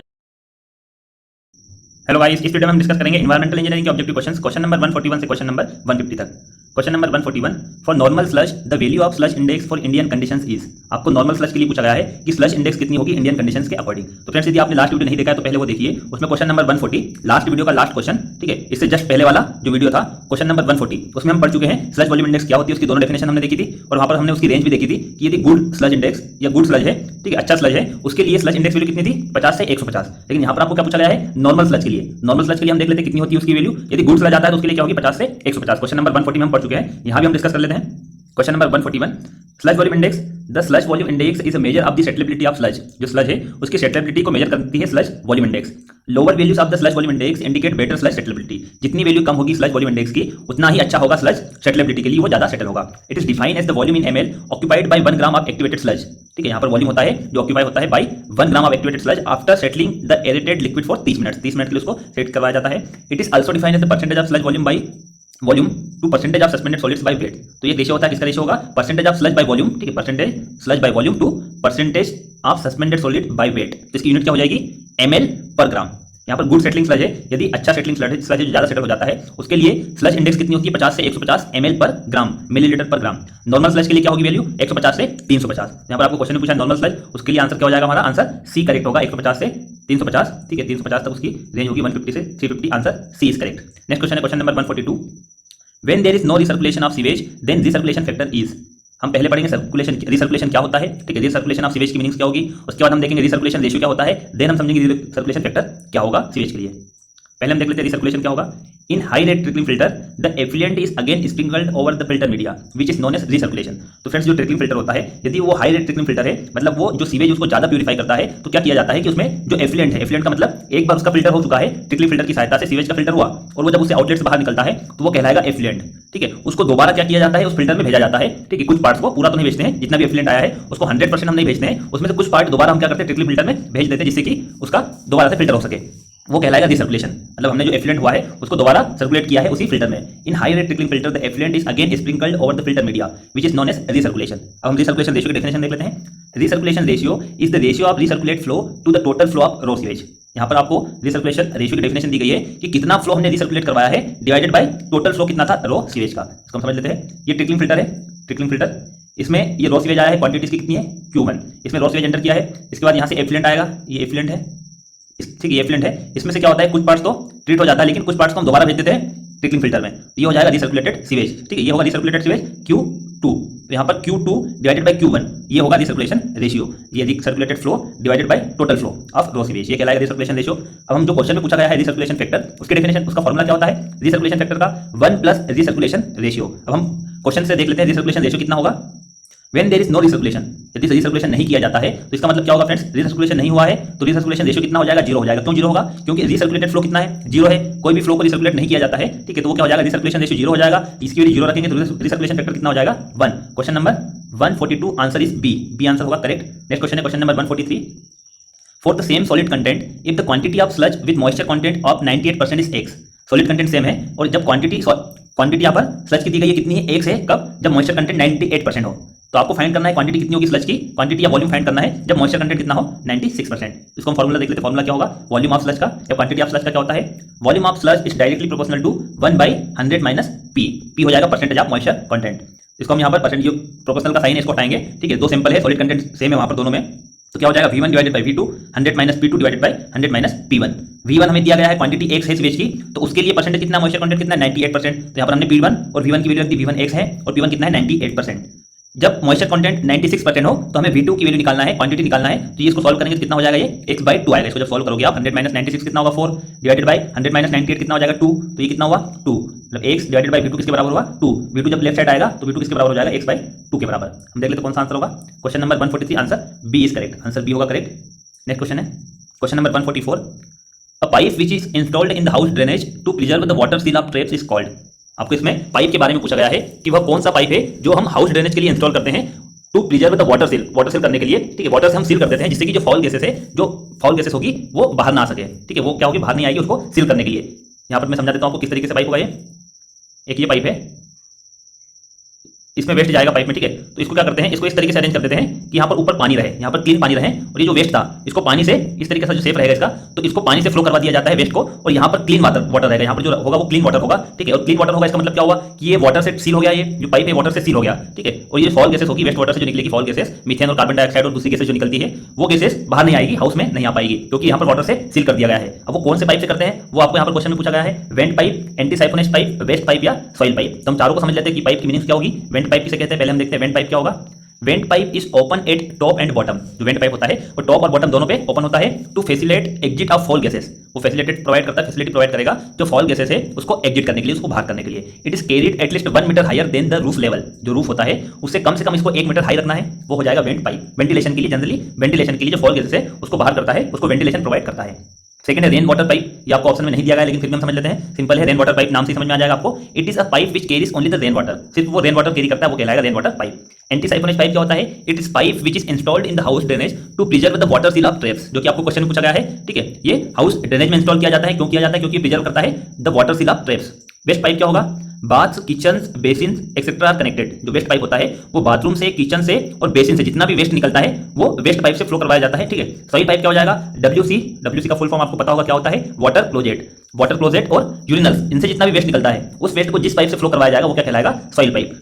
Are connected, WC and urinals are connected, किससे कनेक्टेड रहेंगे वो, सॉइल पाइप से। ये हम यहाँ पर समझ चुके हैं। अब हम देख लेते हैं हमारा आंसर क्या होगा, question number 144 answer B is correct, anti siphonage pipe. Next question है question number 145। In 2 pipe system of house plumbing the pipes required are, आपको 2 पाइप सिस्टम के लिए बताना है, हाउस प्लम्बिंग के लिए 2 पाइप सिस्टम है, उसमें कौन कौन से पाइप लगते हैं, 1 सॉइल पाइप, 1 वेस्ट पाइप और 1 वेंट पाइप। यहां पर आप सॉइल पाइप समझने की जरूरत नहीं, लास्ट क्वेश्चन में हम समझ चुके क्या होता है सॉइल पाइप, वेस्ट पाइप भी हम समझ चुके हैं और वेंट पाइप। इस चारों ऑप्शन में आपको सॉइल पाइप, वेस्ट पाइप और वेंट पाइप के बारे में दिए गए हैं कि उनकी क्वांटिटी कितनी होगी, उनके नंबर्स आपको बताना है। तो यहाँ पर हम इन पाइप को तो नहीं समझते हैं, इनको नंबर्स देख लेते हैं कि 2 पाइप सिस्टम है या 1 पाइप सिस्टम है, तो ये 4 सिस्टम होते हैं, यहाँ पर हम समझेंगे चारों सिस्टम के लिए पाइप्स कितने होंगे, नंबर ऑफ पाइप्स कितने होंगे, कौन कौन से पाइप होते हैं। 4 सिस्टम होते हैं, कौन कौन से सिस्टम होंगे, प्लम्बिंग के पहला सिस्टम होता है single stack system, second 1 pipe system, 2 pipe system और फोर्थ होता है 1 पाइप पार्शियली वेंटिलेटेड सिस्टम। ये 4 सिस्टम होते हैं प्लम्बिंग के। सिंगल स्टेक में क्या हो जाएगा, सिंगल स्टेक में एक ही पाइप होता है, वेस्ट वाटर पाइप, एक ही पाइप होगा, उसी पाइप के द्वारा जितना भी वेस्ट निकलता है हाउस से, जितना भी वेस्ट वाटर निकलेगा वो एक ही पाइप से फ्लो करवाया जाएगा, वो कहलाएगा सिंगल स्टेक सिस्टम। सेकंड होता है 1 पाइप सिस्टम। 1 पाइप सिस्टम का मतलब क्या होगा, उसमें एक पाइप होगा जिसमें सारा वेस्ट जितना भी निकलेगा हाउस से वेस्ट वो एक ही पाइप से फ्लो करवाया जाएगा, ठीक है, मतलब वो सिंगल स्टेक जैसा ही रहेगा, सिर्फ इसमें एक ऐड क्या हो जाता है, सिंगल स्टेक का मॉडिफिकेशन किया जाता है और उसमें एक वेंटिलेटिंग पाइप प्रोवाइड कर दिया जाता है, तो वो क्या हो जाएगा 1 पाइप सिस्टम। सिर्फ इतना ही डिफरेंस है 1 पाइप सिस्टम और सिंगल स्टेक सिस्टम में। 1 पाइप सिस्टम में क्या हो जाता है, एक वहां पर वेंटिलेशन प्रोवाइड किया जाता है। 2 पाइप सिस्टम में क्या हो जाएगा, 2 पाइप सिस्टम है तो इसमें 2 पाइप होंगे, एक वेस्ट पाइप होता है और एक सॉइल पाइप होता है। अब यहाँ पर बताने की जरूरत नहीं है वेस्ट पाइप में क्या फ्लो होगा और सॉइल पाइप में क्या फ्लो होगा, ठीक है, ये मैं आपको समझा चुका हूं। तो यहाँ पर एक सॉइल पाइप होगा और एक वेस्ट पाइप होगा, 2 पाइप होंगे और दोनों के लिए वेंटिलेटिंग पाइप अलग अलग होंगे, वो कहलाएगा 2 पाइप सिस्टम, ठीक है, वो क्या हो जाएगा 2 पाइप सिस्टम। और फोर्थ होता है 1 pipe partially ventilated system. 1 pipe partially ventilated system का मतलब क्या हो जाएगा, एक पाइप है, यहाँ पर जो हमने 1 पाइप सिस्टम देखा था, वन पाइप इसमें रहेगा जिससे कि हाउस से जितना भी वेस्ट निकलता है वो फ्लो होगा, और उसमें हम पार्शियली वेंटिलेटेड पाइप लगा देते हैं। पार्शियली वेंटिलेटेड का मतलब हो जाएगा कि WC और यूरिनल्स में हम वेंटिलेशन प्रोवाइड कर देंगे एक पाइप के द्वारा, तो वो हो जाएगा one pipe partially ventilated system. ये 4 सिस्टम हम समझ लिए यहाँ पर। अब हम देख लेते हैं क्वेश्चन में आपको किसके लिए पूछा गया है, 2 पाइप सिस्टम के लिए। 2 पाइप सिस्टम के लिए क्या होगा, दो, एक उसमें वेस्ट पाइप होता है, ठीक है, एक सॉइल पाइप होगा, और दोनों के लिए एक एक क्या होगा, वेंट पाइप। तो वेंट पाइप कितने हो जाएंगे, 2, और एक सॉइल पाइप और एक वेस्ट पाइप। तो हम देख लेते हैं यहाँ पर कौन सा आंसर हमारा करेक्ट होगा। 1 soil pipe 1 waste pipe and 1 vent pipe, ये गलत हो जाएगा। 1 soil pipe 2 waste pipe 1 vent pipe, ये भी गलत होगा। 1 soil pipe 1 waste pipe and 2 vent pipes, ये होगा correct answer. Question number 145 answer C is correct. उसमें एक सॉइल पाइप होगा, एक वेस्ट पाइप होगा, और 2 वेंटिलेशन होंगे। एक पाइप सॉइल पाइप के लिए होगा वेंटिलेशन पाइप, और एक पाइप वेस्ट पाइप के लिए होता है। Question number 145 answer C is correct. Question number 146, the pipe which is used to carry discharge from sanitary fittings like bathrooms, kitchens etcetera is called. आपको यहां पर पूछा गया है कि पाइप बताना वह कौन सा पाइप होगा जिसमें क्या डिस्चार्ज किया जाता है, बाथरूम का जो वेस्ट निकलता है, किचन से जो भी वेस्ट निकलता है, इस प्रकार से जो भी सैनिटरी फिटिंग्स होती है उनसे जितना वेस्ट निकलता है वो डिस्चार्ज किया जाता है, उस पाइप का नाम क्या है। तो ये तो हम समझ चुके हैं चारों पाइप। यदि आपको यहाँ पर आंसर नहीं पता है तो लास्ट क्वेश्चन देखिए जो हमने पढ़ा था, ठीक है, क्वेश्चन नंबर शायद 144 होगा, 144 वो आप पढ़िए, उसमें आपको समझ में आ जाएगा इसका आंसर क्या होगा। आंसर क्या होगा इस क्वेश्चन का, आंसर होगा आपका waste pipe. Question number 146 answer A correct होगा। नेक्स्ट क्वेश्चन देखते हैं, question number 147, the gas from sludge digestion tank is mainly composed of. जो स्लज डाइजेशन टैंक होता है उसमें आपको पूछा है कि जो मेनली कंपोस्ट गैस होगी कौन सी गैस होती है, नाइट्रोजन होगी, कार्बन डाइऑक्साइड होगी, हाइड्रोजन सल्फाइड होगी, या मीथेन होगी। देख लेते हैं हम इसमें क्या होगा। स्लज डाइजेशन टैंक में कौन सी गैस रिलीज होती है, methane gas evolves the most during the sludge digestion process by approximately 60 to 70% of the total gas evolved. तो फ्रेंड्स जो स्लज डाइजेशन टैंक होता है उस प्रोसेस में जितनी भी गैस निकलती है उसमें से लगभग 60 से 70% कौन सी होगी, मीथेन गैस होती है। तो ज्यादा परसेंटेज किसका हुआ, मीथेन का हुआ। सेकंड नंबर पे जो रिजल्ट वहां से इवॉल्व होती है, जो बाहर निकलती है गैस, वो कौन सी होगी, कार्बन डाइऑक्साइड। वो कितनी होती है, 20 से 30%। तो फ्रेंड्स मीथेन और कार्बन डाइऑक्साइड इनका जो होता है परसेंटेज लगभग 95 से 98% होता है, और जो रिमेनिंग होती है दूसरी गैसेस जो वहां से इवॉल्व होती है स्लज डाइजेशन टैंक से। हमारा आंसर क्या हो जाएगा क्वेश्चन नंबर 147 में, आंसर होगा methane. Answer methane is correct. Question number 147 answer D is correct. यदि यहां पर आपको क्वेश्चन में मीथेन की जगह ऑप्शन डी में कोई दूसरा ऑप्शन देख रखा होता तो आपका करेक्ट आंसर क्या होता है, कार्बन डाइऑक्साइड, क्योंकि सेकंड नंबर की गैस कौन सी इवॉल्व होती है, सेकंड नंबर की गैस होती है कार्बन डाइऑक्साइड, जो कि 20 से 30% होती है। यहां पर हमारा क्वेश्चन नंबर 47 है, 147, उसका आंसर होगा D, D is correct. Question number 148, most of the bacteria in sewage are. यहां पर आपको बैक्टीरिया बताना है, सबसे ज्यादा बैक्टीरिया कौन से होते हैं सीवेज में। A saprophytic or saprotroph is an organism which gets its energy from dead and decaying organic matters। जो dead या decaying organic matter होते हैं, जिसमें decay लग जाता है जिस organic matter में, ये जो organic matter dead होते हैं, मरे हुए होते हैं, उनसे एनर्जी प्राप्त करते हैं। कौन से ऑर्गेनिज्म, कौन से बैक्टीरिया एनर्जी प्राप्त करेंगे, सेप्रोफिटिक और सेप्रोट्रॉफ। ये जो बैक्टीरिया होते हैं ये एनर्जी प्राप्त करते हैं डेड मैटर से, डेड ऑर्गेनिक मैटर होंगे उनसे। तो यहाँ पर हमारा आंसर क्या हो जाएगा, most of the bacteria in sewage कौन से बैक्टीरिया होते हैं, saprophytic bacteria. Question number 148 answer B होगा करेक्ट। नेक्स्ट क्वेश्चन है question number 149, second last question है इस वीडियो का। The process of lagooning is primarily a means of. यहाँ पर आपको प्रोसेस पूछी गई है लेगुनिंग की, वैसे हम ये समझ चुके हैं, यदि आप लास्ट वीडियो देखा होगा जिसने भी, वो इसका आंसर बता देगा। लेगुनिंग की जो प्रोसेस होती है उसमें हम क्या करते हैं, जो स्लज होता है उसका क्या करते हैं, डिस्पोजिंग करते हैं, डिस्पोजल करते हैं स्लज का। Question number 149 answer B correct होगा। लेगुनिंग में क्या किया जाता है, उसमें जनरली स्लज का डिस्पोजल किया जाता है। हम समझ लेते हैं इसको, लेगुन की एक बार और समझ लेते हैं यहाँ पर। A lagoon is a shallow lake, एक ये लेक जैसी होती है, गड्ढा होता है, in which the residue slurry is pumped directly into land based ponds. ये जो लेक है या जो पॉन्ड्स है, जो गड्ढा खुदा हुआ है, उसमें क्या किया जाता है, जो भी स्लरी होती है, जो बचा हुआ रेसिड्यू होता है वाटर ट्रीटमेंट प्लांट से, जितना भी रेसिड्यू है उसका डिस्पोजल करना है, तो इस गड्ढे में क्या करते हैं, उसका डिस्पोजल कर देते हैं, उसको स्लरी को यहाँ पर डिस्पोजल किया जाता है, वो कहलाएगा लेगुनिंग। Lagoning convenient method of sludge disposal if the treatment plant is located at the remote place। ये ट्रीटमेंट प्लांट रिमोट प्लेस पे है तो हम क्या करते हैं, जनरली बिना ट्रीटमेंट के भी उसको डिस्पोज कर सकते हैं लेगुनिंग में, एक गड्ढा खोद के उसमें डिस्पोज कर सकते हैं, ठीक है, वो कहलाएगा लेगुनिंग। क्वेश्चन नंबर 149, यहाँ पर लेगुनिंग क्या होगा, डिस्पोजिंग मेथड होगी स्लज की। लास्ट क्वेश्चन है question number 150, the biochemical treatment of sewage effluents is essentially a process of. यहाँ पर आपको प्रोसेस पूछी गई है कि बायोकेमिकल ट्रीटमेंट यदि सीवेज का किया जाता है, सीवेज एफ्लुएंट का, तो उसमें महत्वपूर्ण प्रोसेस कौन सी होगी, एसेंशियल प्रोसेस कौन सी होगी। देख लेते हैं हम यहाँ पर कौन सी होगी। The destruction of organic substance, जो ऑर्गेनिक सब्सटेंस होते हैं, ऑर्गेनिक मैटर्स होते हैं, उनका डिस्ट्रक्शन करने के लिए जो मेथड यूज की जाती है वो क्या कहलाएगी, is called biochemical oxidation. Biochemical ऑक्सीकरण होती है, ऑक्सीडेशन। तो यहाँ पर हमारा आंसर क्या होगा, बायोकेमिकल ट्रीटमेंट सीवेज एफ्लुएंट के लिए ऑक्सीडेशन होती है महत्वपूर्ण process. Question number 150 answer A correct होगा। यहाँ पर सीवेज एफ्लुएंट दिया गया है, ठीक है, दो प्रकार के सीवेज, एक इन्फ्लुएंट होता है और एक एफ्लुएंट। यहाँ पर कंफ्यूजन की आपको कंफ्यूजन नहीं होना है। एफ्लुएंट का मतलब सिंपली आप समझ सकते हो जो आउटलेट, जो सीवेज ट्रीटमेंट के बाद जो निकलेगा वो कहलाएगा एफ्लुएंट, और जो सीवेज ट्रीटमेंट के लिए जाएगा ट्रीटमेंट प्लांट पे वो हो जाएगा इन्फ्लुएंट। ये दो होते हैं, ठीक है। जो ट्रीटमेंट प्लांट होता है उस ट्रीटमेंट प्लांट पे जो सीवेज हम भेजते हैं ट्रीट करने के लिए वो इन्फ्लुएंट हो जाएगा, और उसका ट्रीटमेंट होने के बाद वो जब बाहर निकलता है तो वो क्या कहलाएगा, effluent. Question number 150 answer A correct होगा। Thank you for watching friends. Video अच्छा लगा तो लाइक कीजिए, कमेंट कीजिए और वीडियो को। हेलो गाइस, इस वीडियो में हम डिस्कस करेंगे एनवायरमेंटल इंजीनियरिंग के objective questions. Question number 151 to 160। Question number 151, to divert excessive flow from combined sewer the most commonly used weir is. कौन से वियर का हम यूज करते हैं यदि कंबाइंड सीवर में एक्सेसिव फ्लो होता है तो उसको डाइवर्ट करने के लिए। तीन टाइप के हमने सीवर पढ़े थे। पहला टाइप था सेपरेट सीवर सिस्टम, उसमें दो सीवर अलग अलग होंगे, एक सीवर स्टॉर्म वाटर के लिए और एक वेस्ट वाटर के लिए। सेकंड हमने पढ़ा था कंबाइंड सीवर, जिसका डायमीटर ज्यादा होगा इन दोनों के कंपेयर में, जिसमें storm water plus waste water या सैनिटरी वाटर ये दोनों फ्लो होंगे। थर्ड था कंबाइंड, पार्शियली कंबाइंड या पार्शियली सेपरेट सिस्टम, ठीक है, 3 प्रकार के सीवर सिस्टम हमने पढ़े थे। इस क्वेश्चन में समझ लेते हैं। To divert excessive flow from combined sewer, यदि कंबाइंड सीवर में फ्लो एक्सेसिव हो जाता है, उसकी क्वांटिटी ज्यादा हो जाएगी, तो उसको डाइवर्ट कैसे किया जाता है, कौन से वियर का यूज करके? तो हम लिपिंग वियर या जंपिंग वियर होता है उसका यूज करते हैं। जंपिंग वियर और leaping wear, jumping weirs or leaping weirs, the excessive quantity of sewage leaf or jump across the opening. The opening of the crown can be adjusted by using movable crest depending upon the theoretical analysis. यहाँ पर figure बना हुआ है jumping weirs या leaping weirs भी कहा जाता है उसको। When the discharge is small, the velocity is low due to which all the sewage drop into the sanitary sewer. ये storm water और sanitary flow दोनों combined sewer है, इसके दोनों फ्लो होंगे। यदि डिस्चार्ज कम है तो पूरा डिस्चार्ज कहाँ पर ड्रॉप होगा? सैनिटरी सीवर में, इस सीवर में ड्रॉप हो जाएगा। यदि ज्यादा डिस्चार्ज होगा तो वो जंप करके ये आउटफ्लो में चले जाएगा, storm flow to outflow. When the discharge increase, the velocity increases due to which more quantity of sewage jump over the gap and goes to outfall. तो इसमें क्या हो जाएगा, जो एक्सेसिव सीवर होगा, जो एक्सेसिव सीवेज होगा, ठीक है, उसको क्या किया जाता है, यहाँ से डाइवर्ट किया जाता है जंपिंग वियर की सहायता से या लिपिंग वियर की सहायता से। यदि कम डिस्चार्ज होगा तो वो पूरा डिस्चार्ज कहाँ पर? इस सैनिटरी सीवर की सहायता से फ्लो होगा। लेकिन यदि डिस्चार्ज ज्यादा होता है तो उसकी वेलोसिटी भी अधिक होगी और वेलोसिटी अधिक होने के कारण कुछ क्वांटिटी आउटफ्लो में चली जाएगी और कुछ क्वांटिटी कहाँ पर होगी? Sanitary sewer. Question number 151 option C, leaping weir और jumping weir. Question number 152, chlorine is used in the treatment of sewage.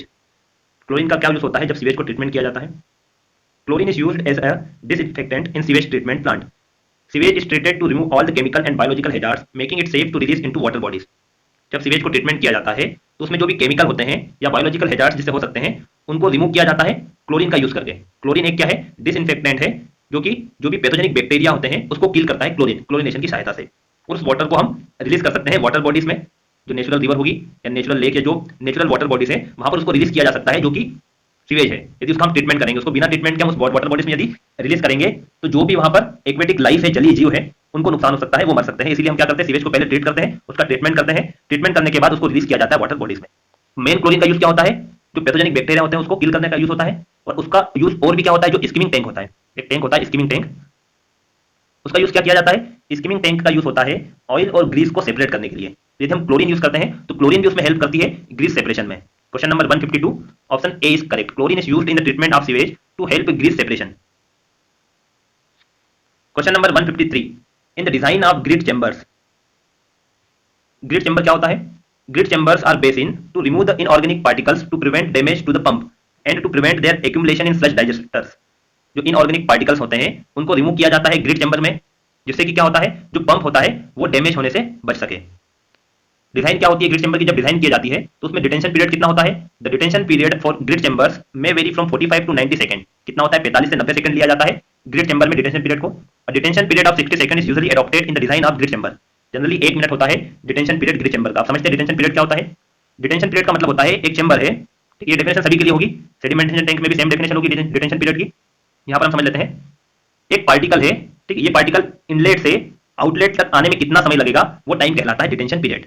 किसी पार्टिकल को, वाटर पार्टिकल भी हो सकता है, इनऑर्गेनिक पार्टिकल्स भी हो सकता है, उसको इनलेट से आउटलेट तक आने में कितना समय लगता है, कितना टाइम लगेगा, उस ड्यूरेशन को, उस पीरियड को क्या कहा जाता है? Detention period. ये कितना होता है? 45 से 90 second, approximate 1 minute. Horizontal velocity of flow of 15 to 30 centimetre is used at peak flow. Grid chamber में हॉरिजॉन्टल वेलोसिटी कितनी होती है? मिनिमम 15 सेंटीमीटर पर सेकंड और मैक्सिमम होगी 30 सेंटीमीटर पर सेकंड। अब ऑप्शन देख लेते हैं। Question number 153 option A, vessels are essential. Essential नहीं होती है, इनकरेक्ट होगा, क्योंकि जितना उसमें डिटेंशन टाइम होता है, कितना टाइम होता है? 1 मिनट। तो 1 मिनट तो बिना बेफेल वॉल के ही 1 मिनट वहां पर मिल सकता है। बेफेल वॉल का यूज क्या होता है वो हम समझ लेते हैं। इसका यूज होता है सेडिमेंटेशन टैंक में। यदि इस पार्टिकल को इनलेट से आउटलेट तक आने में यदि हमने टैंक का डिजाइन किया है, ठीक है, डिजाइन किया है, और इसमें डिटेंशन पीरियड कितना है? 30 मिनट है, तो यदि ये डायरेक्ट यहाँ से यहाँ तक आएगा तो क्या होगा? 30 मिनट नहीं हो पाएगा, जल्दी आ जाएगा आउटलेट तक। तो हम क्या करते हैं, बीच में वॉल बना देते हैं, बेफेल वॉल बना देंगे तो क्या होगा? यदि इस टैंक का हम टॉप व्यू देखते हैं, ये इस तरीके से बेफेल वॉल होती है, उसकी लेंथ बढ़ा देते हैं, जो पाथ होता है पार्टिकल का। पार्टिकल पहले सीधे मूव करता था स्ट्रेट लाइन में, अब क्या करेगा? ऐसे करके पार्टिकल मूव करेगा और आउटलेट तक जाएगा। तो हमें 30 मिनट या जो भी डिटेंशन उसका टाइम होगा, ज्यादा टाइम होगा, वो हमें मिल सकेगा, इसलिए हम बेफेल वॉल का यूज करते हैं। लेकिन ग्रिड चैम्बर में क्या होता है? 30 सेकंड, 40 सेकंड या 1 मिनट तक होता है डिटेंशन पीरियड, तो उस केस में बेफेल वॉल की आवश्यकता नहीं होती है। ऑप्शन ए गलत होगा। Second, temperature is an important factor, ये भी गलत है। The detention period should be at least 30 minutes. 30 minutes नहीं होता है, ये सेकंड में होगा। कितना होगा? 60 सेकंड या 1 मिनट। सी भी गलत होगा, डी करेक्ट होगा। The maximum velocity of flow is 30 centimetre per second and minimum velocity is 15 centimetre per second. Question number 153 option D is correct. Question number 154, list first and list second. List first में acidity, alum, cyclone और skimming tank आपको given है। Skimming tank में आपको बताता हूं क्या होता है। Skimming tank oil and grease को सेपरेट करता है, ठीक है। तो डी के लिए क्या हो जाएगा? Second option is correct. A या बी में से आपको देखना है कौन सा ऑप्शन करेक्ट होगा। Acidity, the most common source of acidity in unpolluted water is carbon dioxide in the form of carbonic acid. Acidity का जो सोर्स होता है, मोस्ट कॉमन सोर्स कौन सा होगा? अनपॉल्यूटेड वाटर में कार्बन डाइऑक्साइड। किस फॉर्म में होता है? Carbonic acid. ए के लिए क्या हो जाएगा, कार्बन डाइऑक्साइड। फोर्थ, एलम के बारे में देख लेते हैं, एलम का यूज क्या होता है।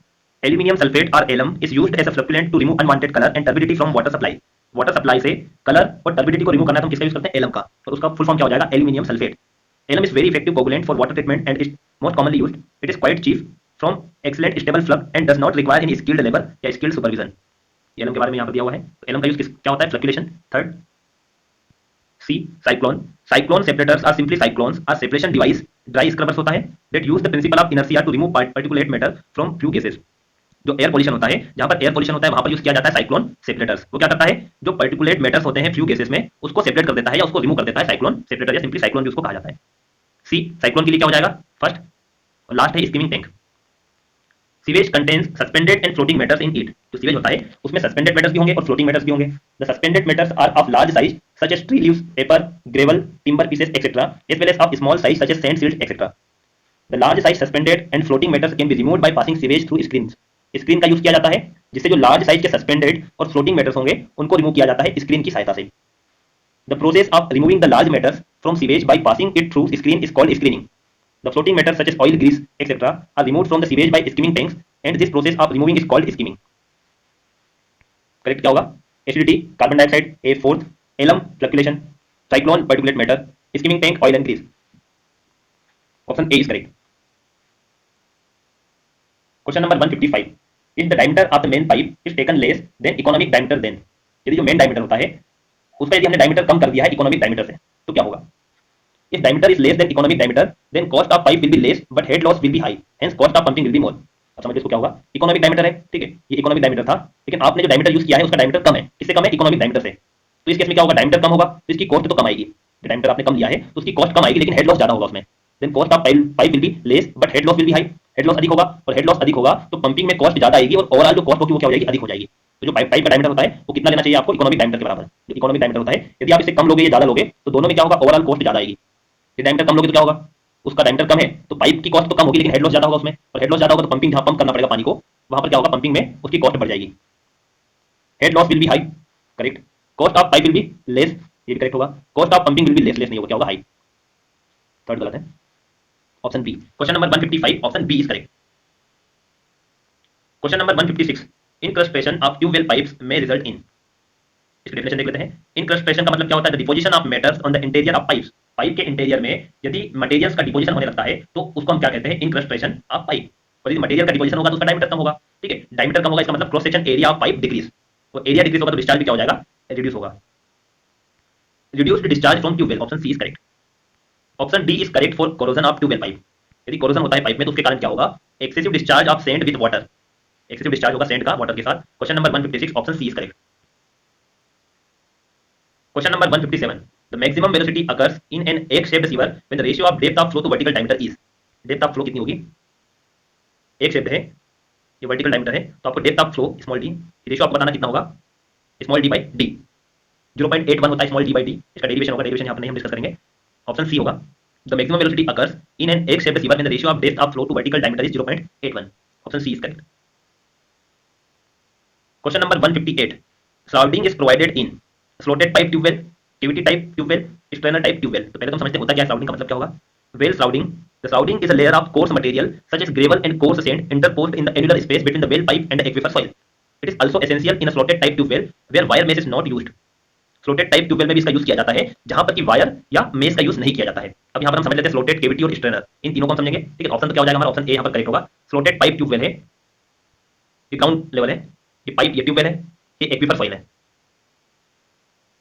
ठीक है। तो यहाँ पर क्या होता है, यदि मेश या स्क्रीन यदि हम प्रोवाइड नहीं कर सकते हैं तो यहाँ पर क्या करेंगे, एक लेयर कोर्स मटेरियल और ग्रेवल की हम यहाँ पर प्रोवाइड कर देंगे, जहाँ पर पाइप और एक्विफर सॉइल है वहां पर प्रोवाइड किया जाता है। ये कौन से ट्यूबवेल में करेंगे, स्लॉटेड ट्यूबवेल, क्योंकि वहां पर मेश या वायर का यूज नहीं किया जाता है। केविटी और स्ट्रेनर समझ लेते हैं, डायग्राम बने हुए, strainer type tubewell, cavity type tubewell और slotted type tubewell. In the initial stages, when the water is pumped out, fine sand comes in the tube well with the water and consequently a hollow or cavity is formed at the bottom। देख सकते हो यहाँ पर cavity बन जाती है। जब पानी इनिशियल स्टेज में पंप किया जाता है ट्यूबवेल से तो उसके साथ में फाइन सैंड भी आती है, और सैंड जब आएगी तो यहाँ पर एक केविटी फॉर्म हो जाता है। दोनों में डिफरेंस क्या होगा, स्ट्रेनर और केविटी में। The main difference between strainer and cavity tubewell is that in the former the inflow is radial, इसमें क्या होता है, रेडियल होता है inflow, whereas in the latter is spherical, इसमें क्या होगा, इसमें केविटी में स्फेरिकल होता है। यही डिफरेंस होता है। Question number 158, option A is correct, floated pipe tubewell. Question number 159, if in a test conducted for determining relative stability the period of incubation at 20 degree Celsius is t days, the relative stability in percentage is given by। Definition देखते हैं relative stability क्या होती है। relative stability is defined as the ratio of oxygen available in the effluent to the total oxygen required to satisfy its first stage BOD demand। ये ratio क्या कहलाएगा, oxygen available in the effluent और total oxygen required, इनका ratio कहलाता है relative stability. तो definition भी आपको याद रखना, ये भी पूछी जा सकती है। It is expressed as percentage of the total oxygen required and can be expressed by the equation. दो इक्वेशन होगी, इंक्यूबेशन एट 20 डिग्री और इंक्यूबेशन एट 37 डिग्री। ये दोनों फॉर्मूले हैं। 100 1 माइनस 0.794 पावर होगी टी, और यहाँ पर पावर कितनी होगी टी, और ये होगा 0.630 यदि टेम्परेचर कितना है incubation at 37 degree. Question number 159 option A is correct. Option B किसके लिए होगा, ये टेम्परेचर 37 डिग्री। लास्ट क्वेश्चन है क्वेश्चन नंबर 160। फ्रेंड्स वीडियो अच्छा लगा तो वीडियो को लाइक कीजिए, चैनल चैनल को सब्सक्राइब कीजिए जिससे कि आपको लेटेस्ट वीडियो मिल सके। Ozone layer in the upper atmosphere is getting destroyed owing to its reaction with. Ozone की रिएक्शन किसके साथ होती है जिससे कि वो लेयर डिस्ट्रॉय हो रही है। When ultraviolet light waves strike chlorofluorocarbons CFCl3 molecules, जब अल्ट्रावायलेट वेव किससे स्ट्राइक होती है, क्लोरोफ्लोरोकार्बन मॉलिक्यूल से in the upper atmosphere, carbon chlorine bond breaks, carbon और क्लोरीन के जो बॉन्ड है क्लोरोफ्लोरोकार्बन्स में वो ब्रेक हो जाते हैं जब अल्ट्रावायलेट वेव स्ट्राइक होगी, प्रोड्यूसिंग अ क्लोरीन एटम। और क्या प्रोड्यूस होता है, chlorine atom. The chlorine atom then react with an ozone, और वो रिएक्ट करता है किससे, ओजोन से, ozone molecule, breaking it apart and for destroying the ozone. और उसके कारण क्या हो जाता है, ओजोन की लेयर डिस्ट्रॉय होती है। A single chlorofluorocarbon molecules can destroy 100,000 ozone molecules. एक सिंगल क्लोरोफ्लोरोकार्बन मॉलिक्यूल्स ओजोन के कितने मॉलिक्यूल को डिस्ट्रॉय करता है, 100,000। क्वेश्चन नंबर 160 ऑप्शन क्या हो जाएगा, chlorofluorocarbon, option D is correct. Thank you for watching. Friends video अच्छा लगा तो लाइक कीजिए, कमेंट कीजिए, वीडियो को ज्यादा से ज्यादा शेयर कीजिए, चैनल पर नए तो चैनल को सब्सक्राइब कीजिए जिससे कि आपको लेटेस्ट वीडियो मिल सके। तो फ्रेंड्स मैंने इस वीडियो के डिस्क्रिप्शन में जितने भी, हेलो गाइस, इस वीडियो में हम डिस्कस करेंगे एनवायरमेंटल इंजीनियरिंग के objective questions, question number 161 to 170। Question number 161, the intensification of greenhouse effect is attributed to the increased level of, option A carbon dioxide, B carbon monoxide, C chlorofluorocarbons and option D is sulphur dioxide. When fossil fuels such as coal are burned for energy, huge amounts of carbon dioxide are released into the Earth's atmosphere, intensify the greenhouse effect. Fossil fuel जैसे कि कोल, यदि इसको burn किया जाता है for energy, यदि हमें energy की आवश्यकता होती है तो हम फॉसिल फ्यूल जैसे कि कोल उसको बर्न करते हैं जिससे कि ह्यूज अमाउंट में कार्बन डाइऑक्साइड रिलीज होती है अर्थ सरफेस पर, अर्थ के एटमॉस्फेयर में, जिससे कि ग्रीन हाउस इफेक्ट इंटेंसिफाई होगा। The greenhouse effect happens when certain gases which are known as greenhouse gases accumulated in earth atmosphere. Greenhouse effect कब happen होगा, जब कुछ गैसेस जो कि ग्रीन हाउस गैसेस जिसको हम कहते हैं वो यदि अर्थ एटमॉस्फेयर में इकट्ठा होना स्टार्ट हो जाएगी, यदि वहां पर एक्यूमुलेट होगी तो उससे ग्रीन हाउस इफेक्ट होता है। ग्रीन हाउस गैसेस कौन कौन सी होगी, carbon dioxide CO2, methane CH4, nitrous oxide N2O, ozone and fluorinated gases. ये ग्रीन हाउस गैसेस, इनके भी नाम आपको पता होना चाहिए। तो इसमें मेन कौन सी गैस होगी, कार्बन डाइऑक्साइड, जो कि कहां से रिलीज होती है, जब हम कोल को बर्न करते हैं तो वहां से रिलीज होगी carbon dioxide. Question number 161, carbon dioxide, option A is correct. Question number 162, electrostatic precipitators are used as pollution control device for the separation of. एक पोल्यूशन कंट्रोल डिवाइस, एक क्वेश्चन तो आपका यही बन जाएगा। इलेक्ट्रोस्टैटिक प्रेसिपिटेटर क्या है, एक पोल्यूशन कंट्रोल डिवाइस है, अब उससे क्या सेपरेशन किया जाता है वो आपको बताना है। Electrostatic precipitator also called electrostatic air cleaner, a device that are used for air pollution control. जहां पर जिस सिटी में एयर पोल्यूशन ज्यादा होता है वहां पर इसका यूज किया जाता है इलेक्ट्रोस्टैटिक प्रेसिपिटेटर का, जो कि एयर पोल्यूशन को कंट्रोल करता है। एंड इलेक्ट्रोस्टैटिक प्रेसिपिटेटर, इसका शॉर्ट फॉर्म ESP, ऐसे भी क्वेश्चन आ जाता है, इसका शॉर्ट फॉर्म दे देते हैं, फुल फॉर्म नहीं बताते हैं। और ESP का क्या यूज होता है वो भी पूछा जाता है।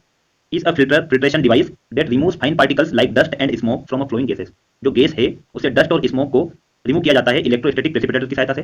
The precipitator function by applying energy only to the particulate matter being collected. इसमें कौन से मैटर कलेक्ट होते हैं, पार्टिकुलेट मैटर ही कलेक्ट होंगे। Question number 162, option D is correct. Electrostatic precipitators are used as pollution control device for the separation of particulate matter, option D is correct. Question number 163, select the secondary air pollutants among the following. यहाँ पर आपको चार option दिए गए हैं, तो पहले हम समझते हैं यहाँ पर प्राइमरी और सेकेंडरी एयर पोल्यूटेंट का मतलब क्या होता है, इसकी मीनिंग क्या होगी, इसकी डेफिनेशन देखते हैं, और कौन कौन से पोल्यूटेंट होंगे जो कि प्राइमरी होंगे और कुछ सेकेंडरी होंगे, उनके भी हम नाम यहाँ पर देखते हैं। From the point of view of their origination, pollutants may be divide into two classes. उसका ओरिजिन कहाँ से होता है पोल्यूटेंट का, उसके अकॉर्डिंग हम उसको दो क्लास में डिवाइड करेंगे। पहला होगा प्राइमरी पोल्यूटेंट और सेकेंडरी पोल्यूटेंट। सेकंड है प्राइमरी पोल्यूटेंट को इमिशन पोल्यूटेंट भी कहा जाता है।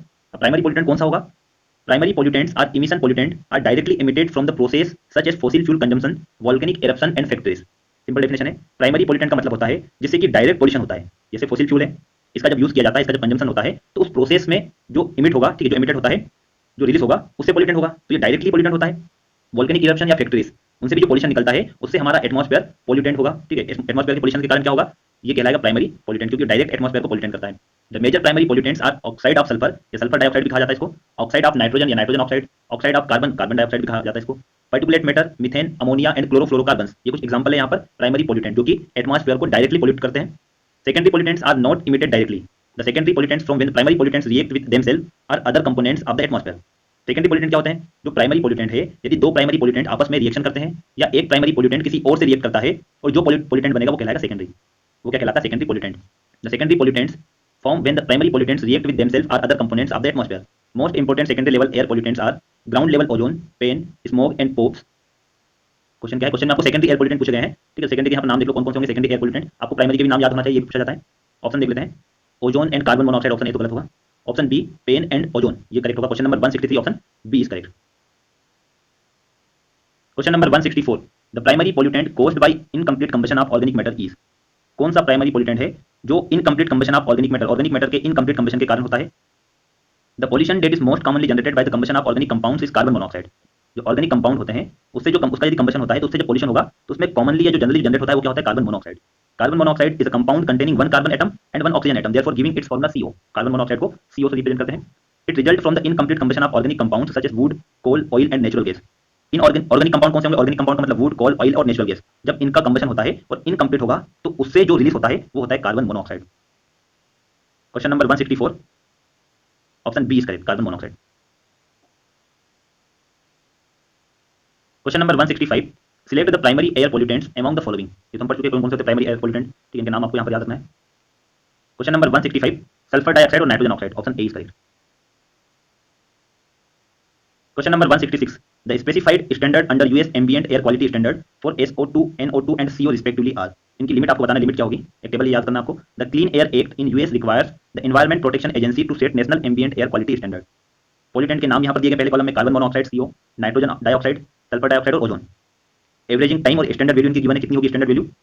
10 mg पर मीटर क्यूब, 100 माइक्रोग्राम पर मीटर क्यूब, यूनिट ध्यान रखना आपको। 80 माइक्रोग्राम, 235 माइक्रोग्राम पर metre cube. Question number 166 option D is correct. यदि आप देखोगे SO2 के लिए कितना होगा 80, NO2 100 और CO के लिए 10। Question number 167, the spray tower can be used to control. Spray tower का यूज क्या कंट्रोल करने के लिए किया जाता है? Spray tower can be utilised in decreasing the pollutant concentration in the atmosphere. यदि एटमॉस्फेयर में पॉल्यूटेंट के कंसंट्रेशन को कम करना है तो हम स्प्रे टॉवर का यूज करते हैं। इस तरीके से दिखाई देता है स्प्रे टॉवर।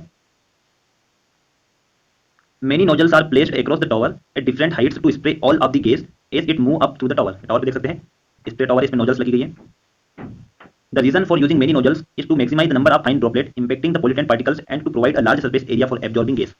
नोजल ज्यादा लगाने का कारण ये होता है जितनी अधिक नोजल होगी उतना ही ड्रॉपलेट फाइन होगा, फाइन ड्रॉपलेट होगा।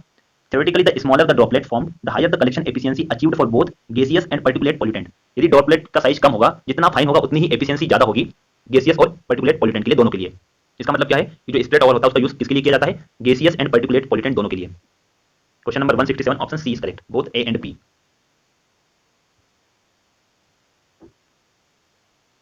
Question number 168, the specified standard for SO2 under US ambient air quality standard is 80 microgram per meter cube। This is approximately equivalent to ppm। ppm में बताना है कि किसके इक्विवेलेंट होगा। Converting microgram per meter cube to ppm, parts per million। At standard condition, 1 mole of an ideal gas occupies 24.414 liter। यहाँ पर formula क्या होगा? SO2 in microgram per meter cube into 24.414 divided by 64000। क्योंकि जो SO2 होता है, ठीक है, SO2 इसका एक मोल 64 gram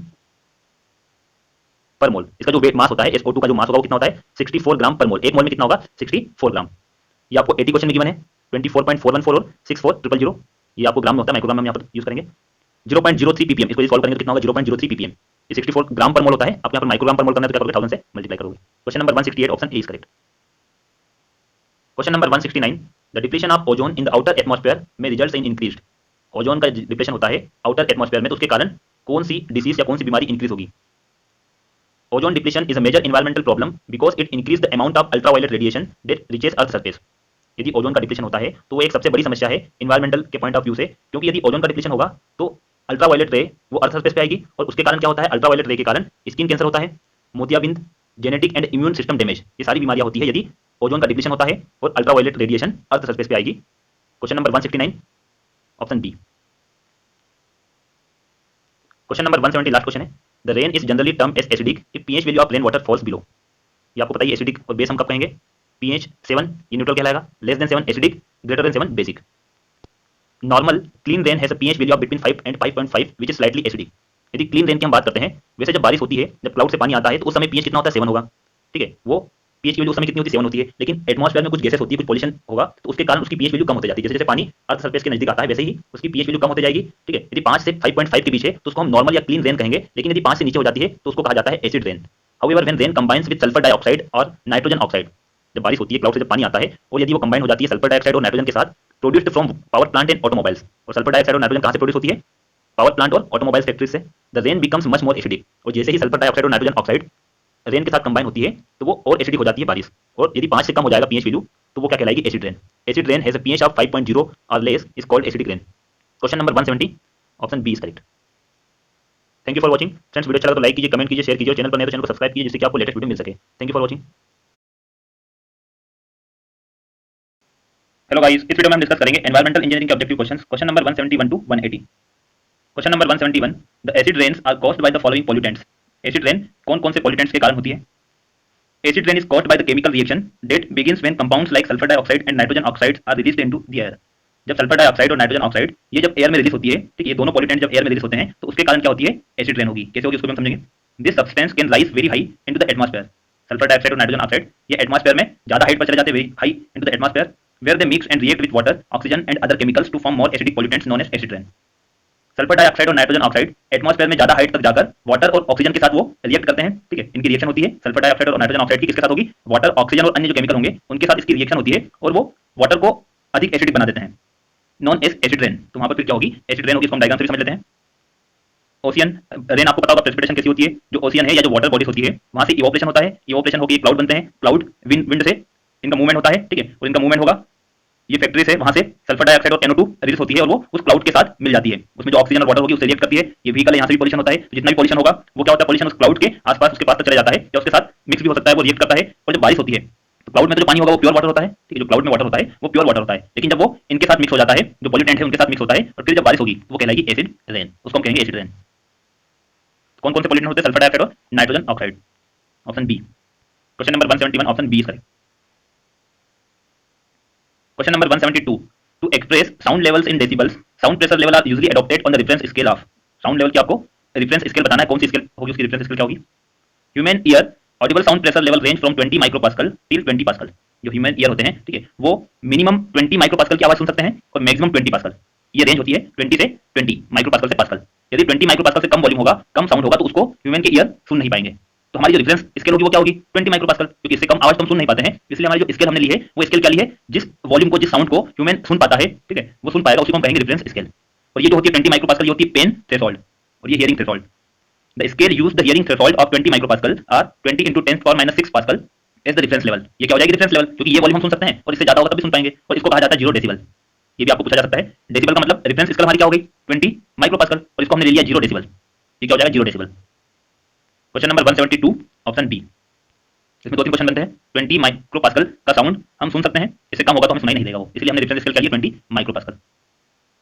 question number 173, the permissible standards of air quality fixed in India for residential areas for SPM, SO2, NO and CO in microgram पर metre cube respectively are.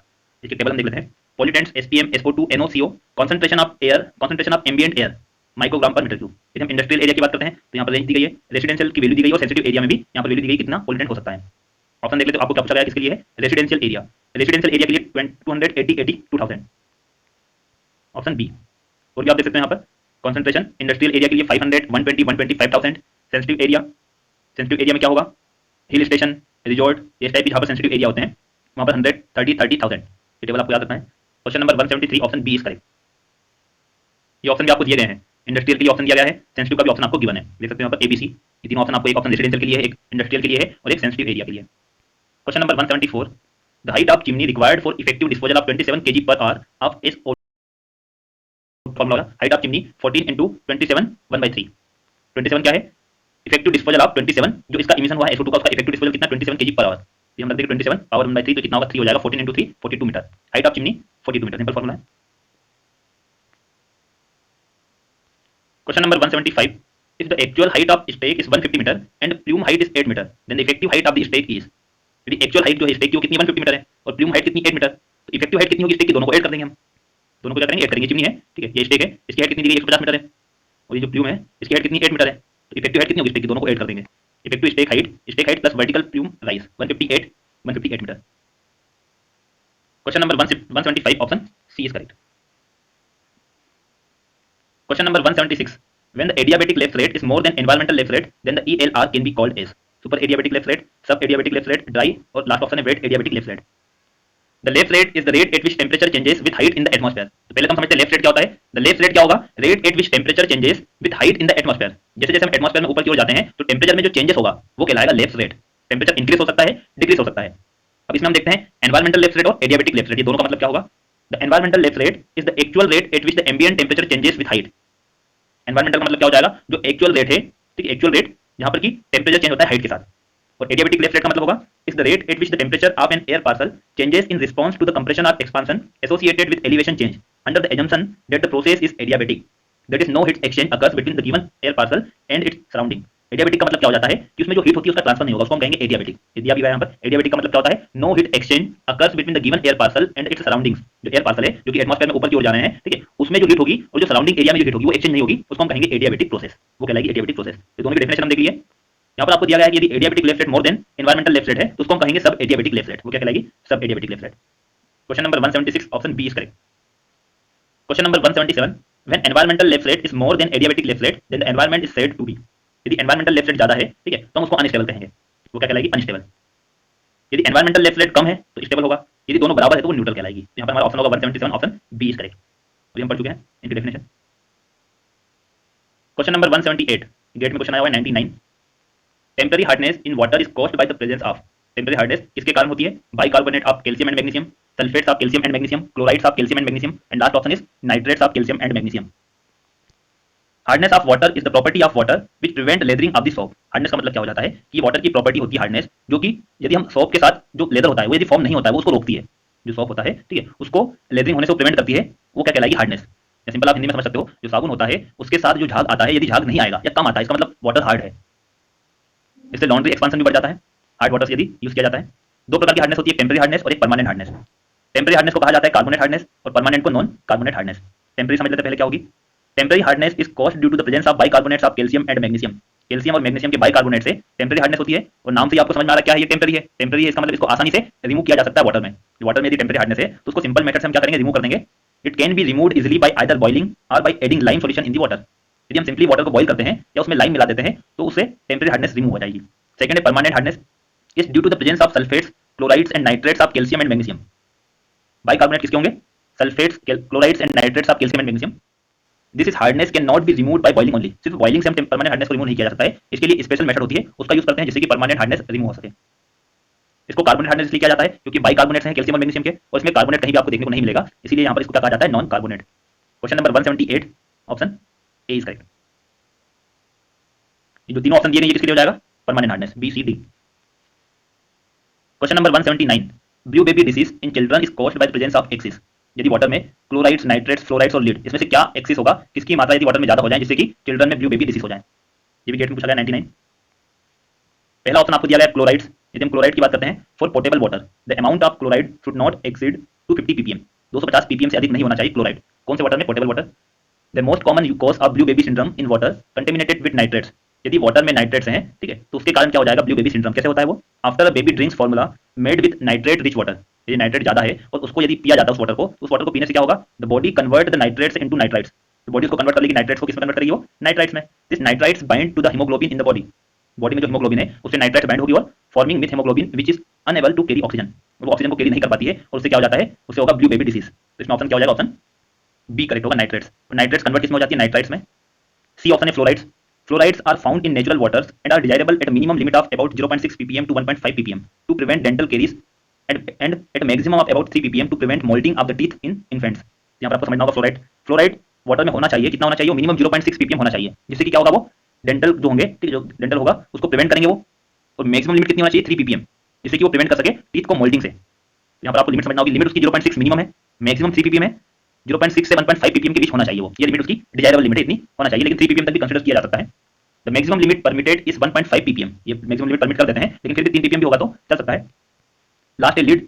Lead the presence of lead in water causes lead poisoning because of its tendency to accumulate in the body.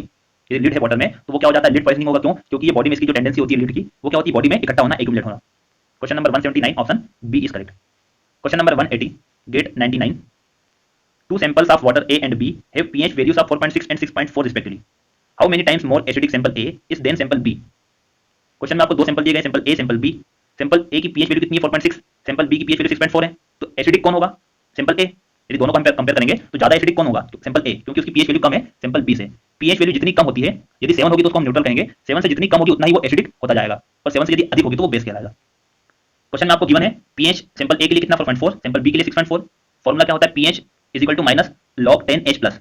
यदि हम anti log लेंगे इसका तो क्या हो जाएगा? H plus is equal to 10 minus pH. ठीक है, इसका उल्टा आप कर सकते हैं हम इसमें, इसका हमने एंटी लॉग लिया तो यह है, यदि इसका दोबारा यदि हम लॉग लेंगे तो वापस वही इक्वेशन आ जाएगी। कैसे आएगी समझ लो इसको, दोनों तरफ आपको log 10 लिखना है, इस साइड आपने log 10 लिखा है, ये log 10 है। ठीक है, तो ये कितना हो जाएगा? log 10 10 माइनस पीएच, ये माइनस जो पीएच है इस साइड आ जाएगा। log की यदि आपको प्रॉपर्टी पता होगी, log m power n log m ये लिख सकते हैं। ठीक है, तो क्या हो जाएगा? माइनस पीएच, और log 10 10 होगा तो ये क्या हो जाएगा? 1, तो यहाँ पर क्या बचेगा? माइनस पीएच, और इस साइड क्या हो जाएगा? log 10 h plus. सिंपल है, मतलब ये आपको याद रखना है, यदि नहीं समझ में आ रहा तो ये इक्वेशन होती है, इक्वेशन तो आपको याद रखना ही है। इक्वेशन के बाद इसका एंटी लॉग लेंगे तो ये इक्वेशन आएगी। अब हम क्या करेंगे यहाँ पर? पीएच की वैल्यू रख देंगे, क्योंकि इसको डायरेक्ट आप कंपेयर नहीं कर सकते हो, पीएच से कंपेयर नहीं किया जाता है। यदि दो सैंपल है उसके यदि आपको पीएच वैल्यू दी गई तो उससे आप कंपेयर नहीं कर सकते कि कौन सा कितना एसिडिक है। उसको कंपेयर करने के लिए आपको H प्लस आयन पता करना पड़ेगा, H प्लस आयन कितने हैं। H प्लस ए और H प्लस बी, इन दोनों को हम डिवाइड करेंगे तो क्या हो जाएगा? 10 और पावर होगी माइनस 4.4 प्लस 6.4, तो कितना होगा? 100 times more acidic. Sample A is 100 times more acidic than sample B. Question number 180 option C is correct. Thank you for watching friends, video अच्छा लगा तो लाइक कीजिए, कमेंट कीजिए और वीडियो को ज्यादा से। हेलो गाइस, इस वीडियो में हम डिस्कस करेंगे एनवायरमेंटल इंजीनियरिंग के objective questions, question number 181 to 190। Question number 181, match list first with list second and select the correct answer using the codes given below the list. दो list given है, list first में source of water supply, second list में water quality parameter given है। पहले हम देख लेते हैं source of water supply. Generally दो टाइप के होते हैं, फर्स्ट ग्राउंड वाटर और सेकंड सरफेस वाटर। दो टाइप के होंगे source of water supply. Ground water और सरफेस वाटर में क्या डिफरेंस होगा? सरफेस वाटर में डिसॉल्व ऑक्सीजन की मात्रा ज्यादा होती है। Surface water example lake water, canal water, river water, इनमें सरफेस वाटर में डिसॉल्व ऑक्सीजन ज्यादा होगी, लेकिन जो ग्राउंड वाटर होता है उसमें डिसॉल्व ऑक्सीजन कम होगी। एक डिफरेंस ये होगा। सेकंड, ग्राउंड वाटर की हार्डनेस ज्यादा होती है, जो ग्राउंड वाटर होगा उसकी हार्डनेस क्या होगी? अधिक होगी, और जो सरफेस वाटर होता है वो कम हार्ड होता है, उसकी हार्डनेस कम होती है। ठीक है, ये डिफरेंस होगा। अब यहाँ पर हम देख लेते हैं, फर्स्ट आपको दिया गया ground water, source of water supply कौन सा पहला है? Ground water. तो ग्राउंड वाटर, अब इसकी वाटर क्वालिटी पैरामीटर यदि हम देखते हैं तो ग्राउंड वाटर में क्या होगा? डिसॉल्व ऑक्सीजन कम होगी। ठीक है, डिसॉल्व ऑक्सीजन कम होगी और हार्डनेस ज्यादा होगी। तो इसमें हम देखते हैं कौन सा ऑप्शन होगा करेक्ट इसका? Second, carbon dioxide and hardness, hardness इसकी ज्यादा होती है, हार्ड वाटर होगा और इसमें कार्बन डाइऑक्साइड भी होगी। ए के लिए क्या होगा? सेकंड।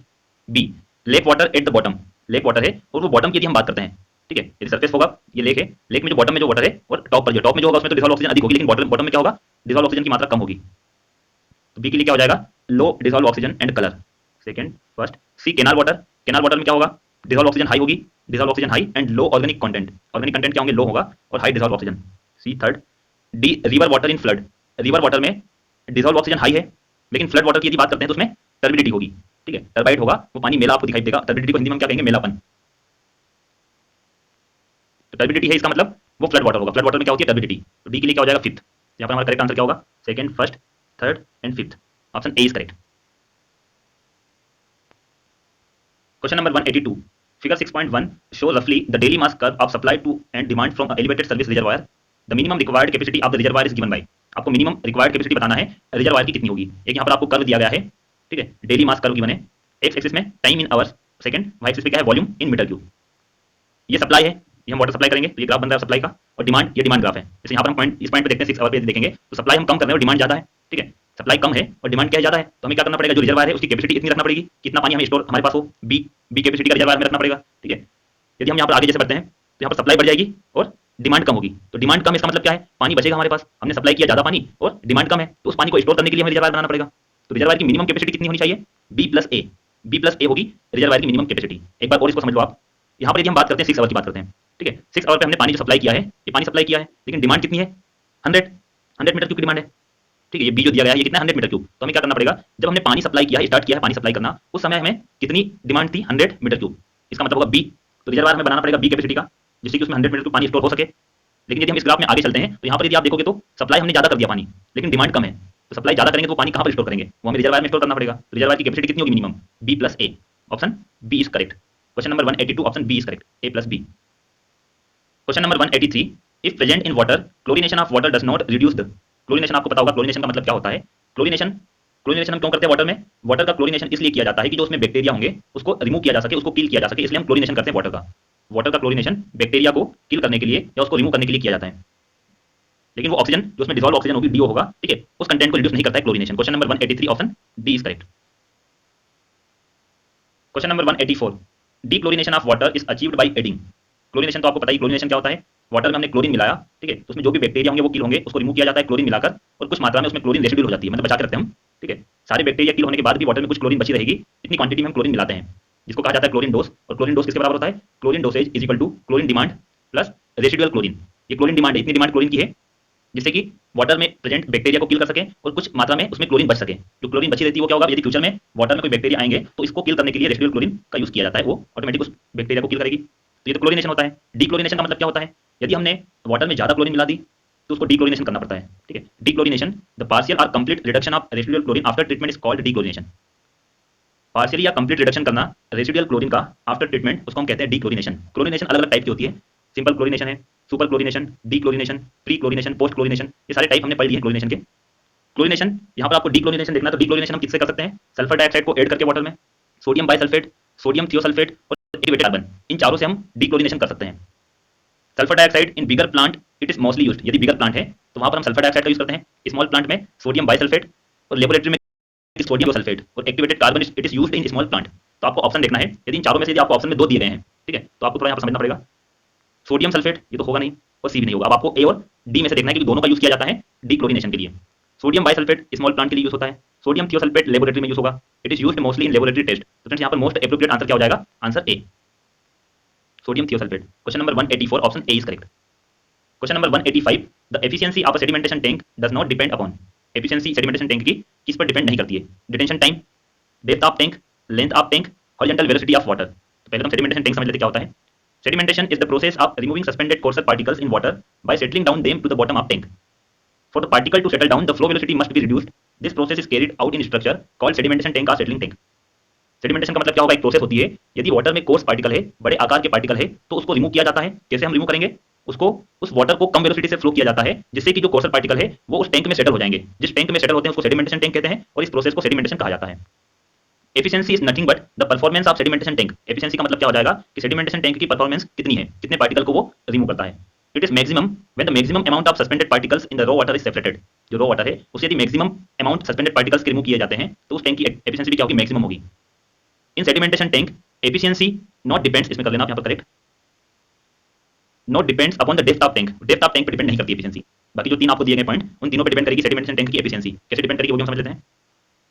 डिटेंशन टाइम, ये क्या होता है?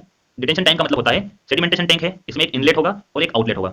इनलेट से रॉ वाटर आएगा, ठीक है, तो इस पार्टिकल को, वाटर के पार्टिकल को इनलेट से आउटलेट तक जाने में कितना समय लगता है, उस पीरियड को हम कहेंगे डिटेंशन टाइम। सेडिमेंटेशन टैंक में वाटर को इनलेट से आउटलेट तक आने में कितना पीरियड लगता है, कितना टाइम लगता है, उसको कहा जाता है डिटेंशन टाइम। यदि डिटेंशन टाइम अधिक होगा इसका मतलब क्या होगा कि जो कोर्सर पार्टिकल है उसको ज्यादा समय मिलेगा टैंक में सेटल होने के लिए। यदि डिटेंशन टाइम कम है तो उसको कम टाइम मिलेगा सेटल होने के लिए, तो ज्यादा पार्टिकल सेटल नहीं हो पाएंगे। ठीक है, तो एफिशिएंसी सेडिमेंटेशन टैंक की डिटेंशन टाइम पे डिपेंड करती है। डिटेंशन टाइम जितना अधिक होगा एफिशिएंसी भी उतनी ही अधिक होगी। डेप्थ पे डिपेंड नहीं करती है। लेंथ, टैंक की लेंथ ज्यादा होगी तो पार्टिकल को ज्यादा समय लगेगा और ज्यादा पार्टिकल्स टैंक के बॉटम में सेट हो सकते हैं यदि लेंथ ज्यादा है। इसलिए हम सेडिमेंटेशन टैंक में बेफेल वॉल्व बना देते हैं, जिससे कि वाटर का पाथ, ट्रेवलिंग पाथ बढ़ जाए और ज्यादा से ज्यादा पार्टिकल सेटल हो जाए और सेडिमेंटेशन टैंक की क्या होगी? एफिशिएंसी भी इंक्रीज हो जाएगी। Horizontal velocity of water, water की हॉरिजॉन्टल वेलोसिटी जितनी कम होगी उतनी ही एफिशिएंसी भी क्या होगी? अधिक होगी। Question number 185 option B is correct. यहाँ पर आप करेक्ट कर लेना, efficiency not depend. Question number 186 which of the following treatments reduce salinity of water. यदि वाटर में सैलिनिटी है, ठीक है, तो कैसे हम रिमूव करेंगे? कौन से ट्रीटमेंट से? First fluctuation and sedimentation, second filtration, third reverse osmosis और फोर्थ है इलेक्ट्रोडायलिसिस। यहाँ आपको बताना है कौन सा ट्रीटमेंट हम करेंगे वाटर की सैलिनिटी को रिड्यूस करने के लिए।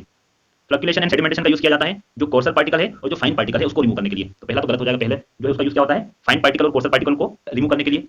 फिल्ट्रेशन का यूज किया जाता है बैक्टीरिया को रिमूव करने के लिए, तो सेकंड भी इनकरेक्ट होगा। करेक्ट हम क्या होंगे? थर्ड और फोर्थ का यूज किया जाता है वाटर की सैलिनिटी को रिड्यूस करने के लिए। Question number 186 option B is correct. Excessive salinity sea water can only be reduced by using the reverse osmosis or electrodialysis membrane techniques or by distillation. Question number 187. A city supply of 15000 cubic meters of water per day. एक city है उसमें water supply किया जाता है 15000 metre cube, is treated with chlorine dosage of 0.5 ppm। उसको treat किया जाता है क्लोरीन से और क्लोरीन का डोज कितना होगा? 0.5 ppm। For this purpose the requirement of 25% bleaching powder per day would be. Bleaching powder का यदि हम यूज करते हैं और उसमें यदि 25% क्लोरीन है तो ब्लीचिंग पाउडर कितना लगेगा? तो पहले तो हम क्लोरीन की मात्रा निकाल लेते हैं, क्लोरीन कितनी लगेगी? Amount of chlorine required daily, एक दिन में हम पानी कितना सप्लाई करते हैं? 15000 मीटर क्यूब।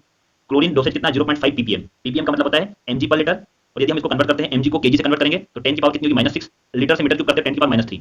1 ppm 1 mg पर लीटर के बराबर होगा या 10 पावर -3 kg पर मीटर क्यूब। यहाँ पर हम रख देते हैं ppm की जगह क्या रख देंगे? kg पर मीटर क्यूब।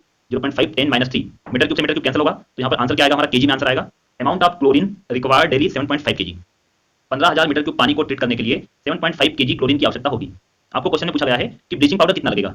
यदि ब्लीचिंग पाउडर में 25% क्लोरीन है, ठीक है, 25% क्लोरीन है, तो ब्लीचिंग पाउडर तो आपको ज्यादा लगेगा। यदि क्लोरीन आपको प्योर क्लोरीन है तो उसमें 7.5 kg क्लोरीन लगती है, लेकिन ब्लीचिंग पाउडर यदि हम यूज करते हैं तो उसमें 25% क्लोरीन है, तो कितना लगेगा वो 25% का मतलब क्या होगा, 4 टाइम्स आपको यूज करना पड़ेगा। 25% क्लोरीन है उसमें, तो आपको 4 गुना ज्यादा यूज करना पड़ेगा ब्लीचिंग पाउडर। यदि आप क्लोरीन यूज करते हो तो 7.5 kg होगी और ब्लीचिंग पाउडर इसका 4 गुना कितना हो जाएगा, 30 kg। या इससे भी आप कर सकते हो 100/25। 25% का मतलब क्या होगा, 25/100 और 100 ऊपर चले जाएगा। इस तरीके से आप करोगे तो कितना आएगा, 30 kg। Question number 187 option C is correct, 30 kg। Question number 188 the distribution system configuration shown in figure is called. जो डिस्ट्रीब्यूशन सिस्टम दिया गया है ये कौन सा होगा, option A dead end system, B gridiron system, C radial system and option D is ring system. हम समझते हैं चारों को देख लेते हैं। डेड, ग्रीन, रेडियल और रिंग सिस्टम क्या होता है। Dead end system, it is suitable for all towns and cities having no defined pattern of road. यदि रोड का पैटर्न डिफाइंड नहीं है और जो ओल्ड सिटी है वहां पर यूज किया जाता है डेड एंड सिस्टम का। ये मेन है, मेन पाइप है, मेन पाइप से सब मेन पाइप कनेक्ट है, जिस पैटर्न में रोड होगा उसी पैटर्न में इसको कनेक्ट किया जाता है। और ब्रांच पाइप, ये देख सकते हो सिंपल सिस्टम है यहाँ पर। Second grid iron system, it is suitable for cities with rectangular layout. यदि रेक्टेंगुलर लेआउट है तो उसी लेआउट में हम पाइपलाइन बिछा देते हैं, ठीक है। और वही डिस्ट्रीब्यूशन क्या हो जाएगा, वाटर डिस्ट्रीब्यूशन। मेन पाइपलाइन है, मेन पाइपलाइन से सब मेन पाइपलाइन को कनेक्ट किया गया है, सब मेन पाइपलाइन और सब मेन पाइपलाइन से ब्रांच पाइप। सी सर्कुलर पाइप, इसमें डायरेक्शन भी आप बना सकते हो, डायरेक्शन की इस डायरेक्शन होगी। सर्कुलर और रिंग सिस्टम, इसको रिंग सिस्टम भी कहा जाता है। Water can be supplied to any point from at least 2 direction, 2 direction में पानी सप्लाई होगा। सर्कुलर और रिंग सिस्टम में क्या होता है, पानी या रिंग सिस्टम में जो मेन पाइप है वो इस तरीके से लेआउट की जाती है और इससे फिर पानी सप्लाई होता है सब मेन और ब्रांच में। Radial system, just the reverse of the ring method. इसका रिवर्स होगा, रिंग मेथड का रिवर्स कैसे होता है, इसमें हमने पानी सप्लाई किया था, मेन पाइपलाइन आउटर में थी, इसमें सेंटर में पाइप रहेगा, सेंटर से पानी सप्लाई किया जाता है सभी डायरेक्शन में। तो चारों सिस्टम हमने समझ लिए हैं। अब ऑप्शन देख लेते हैं। 188 ये मेन पाइपलाइन है, ठीक है। तो कौन सा सिस्टम हो जाएगा, grid system, gridiron system, option B is correct. Grid आपने देखा यहाँ पर, gridiron system. Question number 188 option B is correct. तीनों भी आपको पता होना चाहिए, डेड एंड सिस्टम, सर्कुलर और रिंग सिस्टम और radial system. Question number 189 the result of analysis of a sample of water are given below. एक water sample था, उसकी एनालिसिस, तो कौन सा सिस्टम हो जाएगा, grid system, gridiron system. Radial system, just the reverse of the ring method. इसका reverse होगा, रिंग मेथड का रिवर्स कैसे होता है, इसमें हमने पानी सप्लाई किया था, मेन पाइपलाइन आउटर में थी, इसमें सेंटर में पाइप रहेगा, सेंटर से पानी सप्लाई किया जाता है सभी डायरेक्शन में। तो चारों सिस्टम हमने समझ लिए हैं। अब ऑप्शन देख लेते हैं। 188 ये system. Question number 189 the result of analysis of a sample of water are given below. एक वाटर सैंपल था, उसकी एनालिसिस की गई है, उसके पैरामीटर्स आपको गिवन है। From the data given above it can be inferred that the water need. ये डेटा जो दिया गया है तो आपको बताना है कि वाटर की हम कौन कौन सा हमें वाटर का ट्रीटमेंट करना पड़ेगा। तो आपको पहले उनकी लिमिट पता होना चाहिए, जैसे टोटल हार्डनेस उसकी लिमिट क्या होती है, मैक्सिमम क्लोराइड्स की लिमिट क्या होगी, इन सभी की लिमिट्स आपको पता होना चाहिए। तो मैं आपको एक टेबल यहाँ पर देता हूँ, उस टेबल का स्क्रीनशॉट लेकर या कहीं पर आप नोट करके इसको याद कर लेना। पैरामीटर्स, टर्बिडिटी, टर्बिडिटी मैक्सिमम कितनी हो सकती है, 10 ppm, डिजायरेबल लिमिट्स दी गई है। Colour 10 to 20 for domestic water on platinum cobalt scale. PH water की कितनी होना चाहिए, 6.5 से 8.5। Taste and odour would not be objectionable. Total dissolved solid 500 ppm, total hardness 200 ppm, chloride, sulphate, fluorides, ये सारी वैल्यू यहाँ पर दी गई है। अब आपको क्या करना है, इस टेबल से मैच करना है जो आपको क्वेश्चन में दिया गया है। तो क्वेश्चन में यदि आप देखोगे तो आयरन कितना है, 3.0 mg पर लीटर, लेकिन उसकी लिमिट कितनी होती है, 0.3, तो वो अधिक है। तो पहले क्या करना पड़ेगा, आपको आयरन को रिमूव करना पड़ेगा। यदि आप हार्डनेस देखोगे, हार्डनेस कितनी है, 200 mg पर लीटर, और मैक्सिमम लिमिट क्या है, 200, मतलब मैक्सिमम लिमिट के बराबर यदि हार्डनेस है तो आपको हार्डनेस भी रिमूव करना पड़ेगा, डिसइंफेक्शन किया जाता है। यहाँ पर ऑप्शन आपको देखोगे, यदि B treatment for the removal of iron and hardness, iron और हार्डनेस को रिमूव करना है और साथ में क्या करना होगा आपको, disinfection. Question number 189 option B is correct. इस टेबल का स्क्रीनशॉट ले लो आप।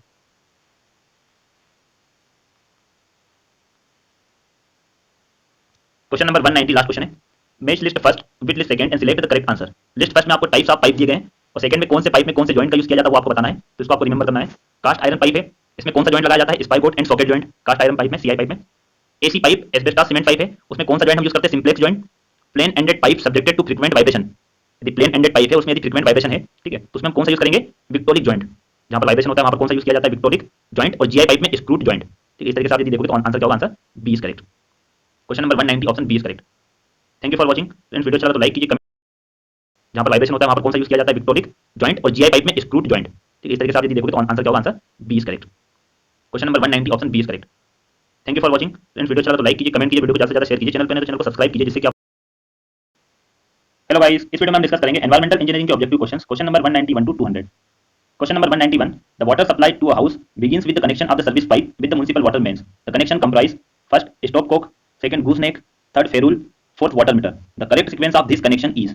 चार कनेक्शन दिए गए हैं। यदि म्युनिसिपल वाटर मेन है उससे आपको कनेक्शन लेना है, पाइपलाइन का कनेक्शन लेना है हाउस के लिए, ठीक है। तो इसमें कौन कौन से कनेक्शन किए जाते हैं वो आपको बताना है। तो इसको हम डायग्राम से समझते हैं। म्युनिसिपल स्ट्रीट वाटर मेन, एक सेक्शन दिया गया है, ये सेक्शन है और नीचे प्लान है। तो पहले हम सेक्शन देख लेते हैं। इस वाटर मेन से यदि हमें वाटर सप्लाई करना है बिल्डिंग में तो कौन कौन से कनेक्शन होते हैं। पहला कनेक्शन यहाँ पर होता है फेरुल कनेक्शन, फेरुल कनेक्शन दिया जाता है। उसके बाद विप्ड जॉइंट होगा, विप्ड जॉइंट के बाद gooseneck pipe, service pipe, stop cock, उसके बाद बाउंड्री वॉल होगी, boundary wall of house, then water meter. ये सीक्वेंस, इनकी कनेक्शन की सीक्वेंस दी गई है सेक्शन में।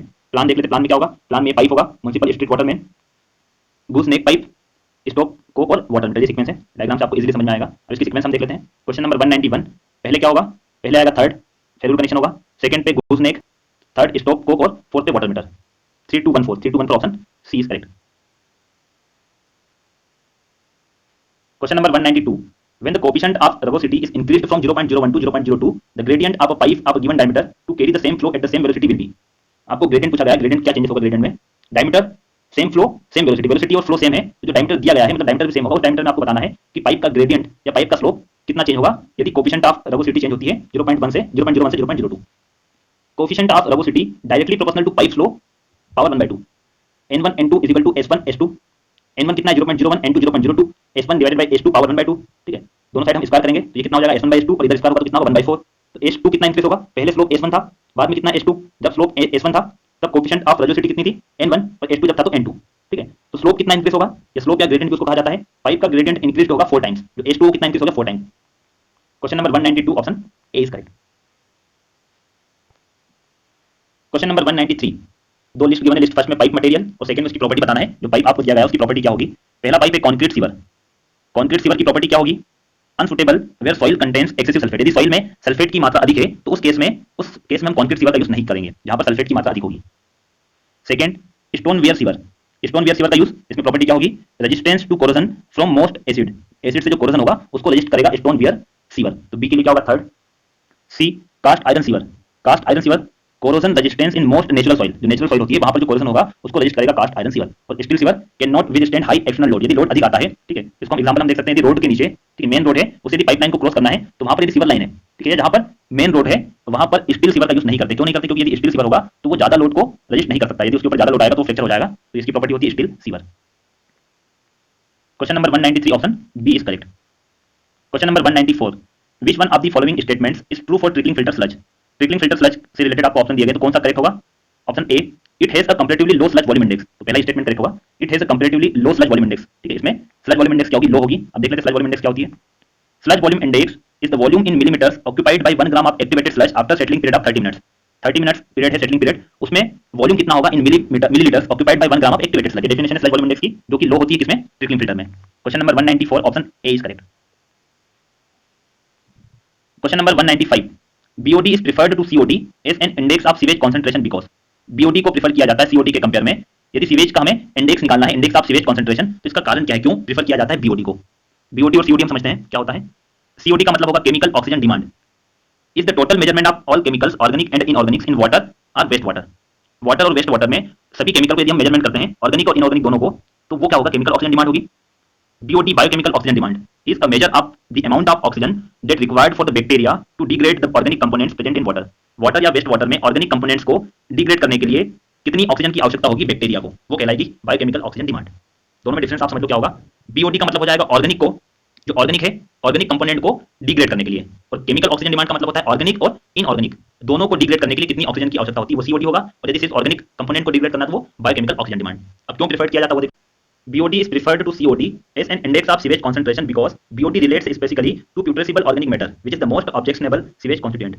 BOD को इसलिए प्रेफर किया जाता है क्योंकि सीवेज में जो ऑर्गेनिक मैटर होते हैं, स्पेशली प्यूट्रेसिबल, प्यूट्रेसिबल का मतलब होगा जो सड़ने वाले होते हैं, ठीक है, वो जो ऑर्गेनिक मैटर होते हैं, प्यूट्रेसिबल का मतलब होता है सड़ना, उस ऑर्गेनिक मैटर जो कि मोस्ट ऑब्जेक्शनेबल सीवेज में होंगे, ठीक है, इसीलिए BOD को प्रेफर किया जाता है। क्योंकि BOD का मतलब क्या होगा, बायोकेमिकल ऑक्सीजन डिमांड। BOD का मतलब होगा वह ऑक्सीजन डिमांड जो कि ऑर्गेनिक मैटर को डिग्रेड करने के लिए कितनी बैक्टीरिया को ऑक्सीजन की आवश्यकता होगी, उसको कहा जाता है BOD। ठीक है, इसलिए BOD को प्रेफर किया जाता है to COD as an index of sewage concentration. Question number 195 option C is correct. Question number 196, list first treatment units and second list में आपको डिटेंशन टाइम दिया गया है। डेफिनेशन हम देख चुके हैं, एक बार और देख लेते हैं डिटेंशन पीरियड की क्या डेफिनेशन होगी। Detention period is a time taken by a water particle to travel from inlet to outlet of settling tank, settling या sedimentation tank. It is the ratio of volume of basin to discharge rate. Detention period T is equal to volume by discharge, ये definition है। अब किसके लिए कितना होता है detention period, वो आपको याद रखना है। ठीक है, किसके लिए कितना होगा, ग्रिड चैम्बर, ग्रिड चैम्बर में कितना होता है 2 मिनट्स, ग्रिड चैम्बर में 2 मिनट्स होगा। प्राइमरी सेडिमेंटेशन टैंक में 2 hours. Activated sludge, activated sludge के लिए कितना होता है 6 आवर्स, एक्टिवेटेड स्लज के लिए कितना होगा 6 आवर्स। स्लज डाइजेशन के लिए, स्लज डाइजेशन के लिए 20 डेज सबसे ज्यादा होता है स्लज डाइजेशन के लिए। Option B is correct. A के लिए grit chamber second, B third, C first and D is fourth. Question number 196 option B is correct. Question number 197, under Indian condition the average per capita contribution of BOD is. BOD का contribution आपको बताना है, average per capita कितना होगा, इसकी range कितनी होती है 50 से 70 ग्राम पर डे। एक दिन में पर कैपिटा यदि हम बात करते हैं, एक व्यक्ति की बात करते हैं, तो एक व्यक्ति कितना कंट्रीब्यूशन करता है BOT 50 to 70 gram per day. Question number 197 option D is correct. Question number 198, sewage sickness relates to. Sewage sickness का मतलब क्या होगा, इसकी डेफिनेशन हम देखते हैं। When sewage is continuously applied on a piece of land, the pores or void in the soil gets clogged and the free circulation of air will be prevented, this is known as sewage sickness. Sewage sickness का मतलब क्या होता है, जब किसी land पर, ठीक है, पीस ऑफ लैंड पर हम कंटिन्यूअसली क्या करते हैं, सीवेज को अप्लाई करते हैं। तो सीवेज को यदि अप्लाई करेंगे तो सॉइल में जितने भी वॉइड्स होते हैं या पोरस होते हैं वो धीरे धीरे क्लोग्ड हो जाते हैं, धीरे धीरे क्या होंगे, क्लोग होने लगेंगे, और उसमें जो फ्री सर्कुलेशन एयर का होगा वो रुक जाता है। और जब फ्री सर्कुलेशन एयर का नहीं होगा तो उसमें जो बैक्टीरिया होते हैं, ठीक है, जो कि ऑक्सीजन की उपस्थिति में कार्य करते हैं, यदि उनको एयर नहीं मिल पाएगी तो वो वर्क नहीं करेंगे, और वर्क नहीं करेंगे तो सीवेज का ट्रीटमेंट नहीं हो पाएगा, और उसको कहा जाता है sewage sickness. When the sewage is continuously applied on a piece of land, the porous or voids in the soil gets clogged and the free circulation of air will be prevented. This is known as sewage sickness. इसमें कौन सा statement दिया गया है, last. Question number 198 option D is correct. Clogging of pores in soil due to excessive application of sewage to land, obstructing aeration and leading to septic condition. दो बार पूछा गया, इसमें 93 और 99। क्वेश्चन नंबर 199, लिस्ट फर्स्ट में आपको pipe दिए गए, waste pipe, soil pipe, vent pipe और एंटी साइफोनेज पाइप, और सेकंड बताना इनका यूज क्या होता है। पहला पाइप है वेस्ट पाइप। वेस्ट पाइप का यूज होता है carries liquid waste that do not include human excreta, ठीक है, जो ह्यूमन एक्सक्रेटा होगा उसको इंक्लूड यदि नहीं करें और जो लिक्विड वेस्ट होगा वो कैरी किया जाता है वेस्ट पाइप से। Second soil pipe. Soil pipe क्या होगा, कैरीज लिक्विड वेस्ट जो कि किचन से निकल सकता है, ठीक है, लिक्विड वेस्ट जो होगा वो, और उसमें इंक्लूड हम यदि कर लेंगे ह्यूमन एक्सक्रेटा तो उसमें क्या होगा, उसको हम कैरी करते हैं सॉइल पाइप से। सॉइल पाइप में दोनों आ जाएंगे, liquid waste plus human excreta. C vent pipe. Vent pipe के लिए क्या होगा, प्रोवाइड्स फ्लो ऑफ एयर, ये प्रोवाइड करता है फ्लो ऑफ एयर टू और from the drainage system in order to prevent vacuum pressure and excessive pressure and provides escape for foul gases. ये काम होता है वेंट पाइप का, ये हाउस ड्रेनेज सिस्टम में यूज किया जाता है। सॉइल पाइप के साथ भी इसको यूज किया जाता है और वेस्ट पाइप के साथ भी। एंटी साइफोनेज पाइप, इसका यूज होता है preserve the water seal of traps through access to atmospheric air. D के लिए क्या होगा, थर्ड ऑप्शन यहाँ पर दिया गया, option A, A2 B4 C5 D3। Question number 199 option A is correct. Last question है question number 200, list first cause और लिस्ट सेकंड में आपको इफेक्ट बताना, इफेक्ट क्या होगा। लिस्ट फर्स्ट में A carbon monoxide, B carbon dioxide, C methane और D है सल्फर डाइऑक्साइड। तो हम यहाँ पर देखते हैं कार्बन मोनोऑक्साइड। इससे क्या होता है, carbon monoxide S5GR asphyxiation is a condition of deficient supply of oxygen to the body that arise from abnormal breathing. Carbon monoxide का इफेक्ट क्या होता है, एस्फाइजिएशन, और इसका मतलब होता है, इससे क्या होता है, एक कंडीशन होती है जिससे कि ऑक्सीजन सप्लाई बॉडी में कम हो जाता है। Second, the combustion of fossil fuel release carbon dioxide, a major greenhouse gas into the atmosphere, हम पढ़ चुके हैं। The gases responsible for acid rain are sulphur dioxide and nitrogen.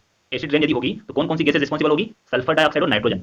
यहाँ पर हम देखते हैं कार्बन मोनोऑक्साइड, इसके लिए क्या होगा, third asphyxiation, B carbon dioxide, ठीक है, पहला था carbon monoxide, second carbon dioxide एक ग्रीन हाउस गैस है, फोर्थ मीथेन एक्सप्लोजन और sulphur dioxide acid rain.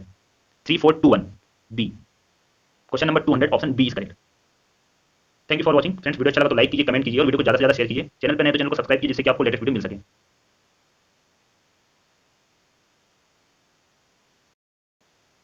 Hello guys, इस वीडियो में हम डिस्कस करेंगे एनवायरमेंटल इंजीनियरिंग के objective questions. Question number 201 to 210। Question number 201, consider the following statements regarding confined aquifers. Confined aquifer से related आपको 4 statement दिए गए हैं, आपको बताना है कौन कौन से स्टेटमेंट करेक्ट होंगे। पहले हम कन्फाइंड एक्वीफर के बारे में देख लेते हैं क्या होता है। Confined aquifer is an aquifer below the land surface that is saturated with water. Layers of impermeable material are both above and below the aquifer, causing it to the under pressure, so that when the aquifer is penetrated by a well, the water will rise above the top of aquifer. Confined aquifer का मतलब क्या होगा, दो impermeable material है, ठीक है, impermeable material है, उसके बीच में ये aquifer होगा। confined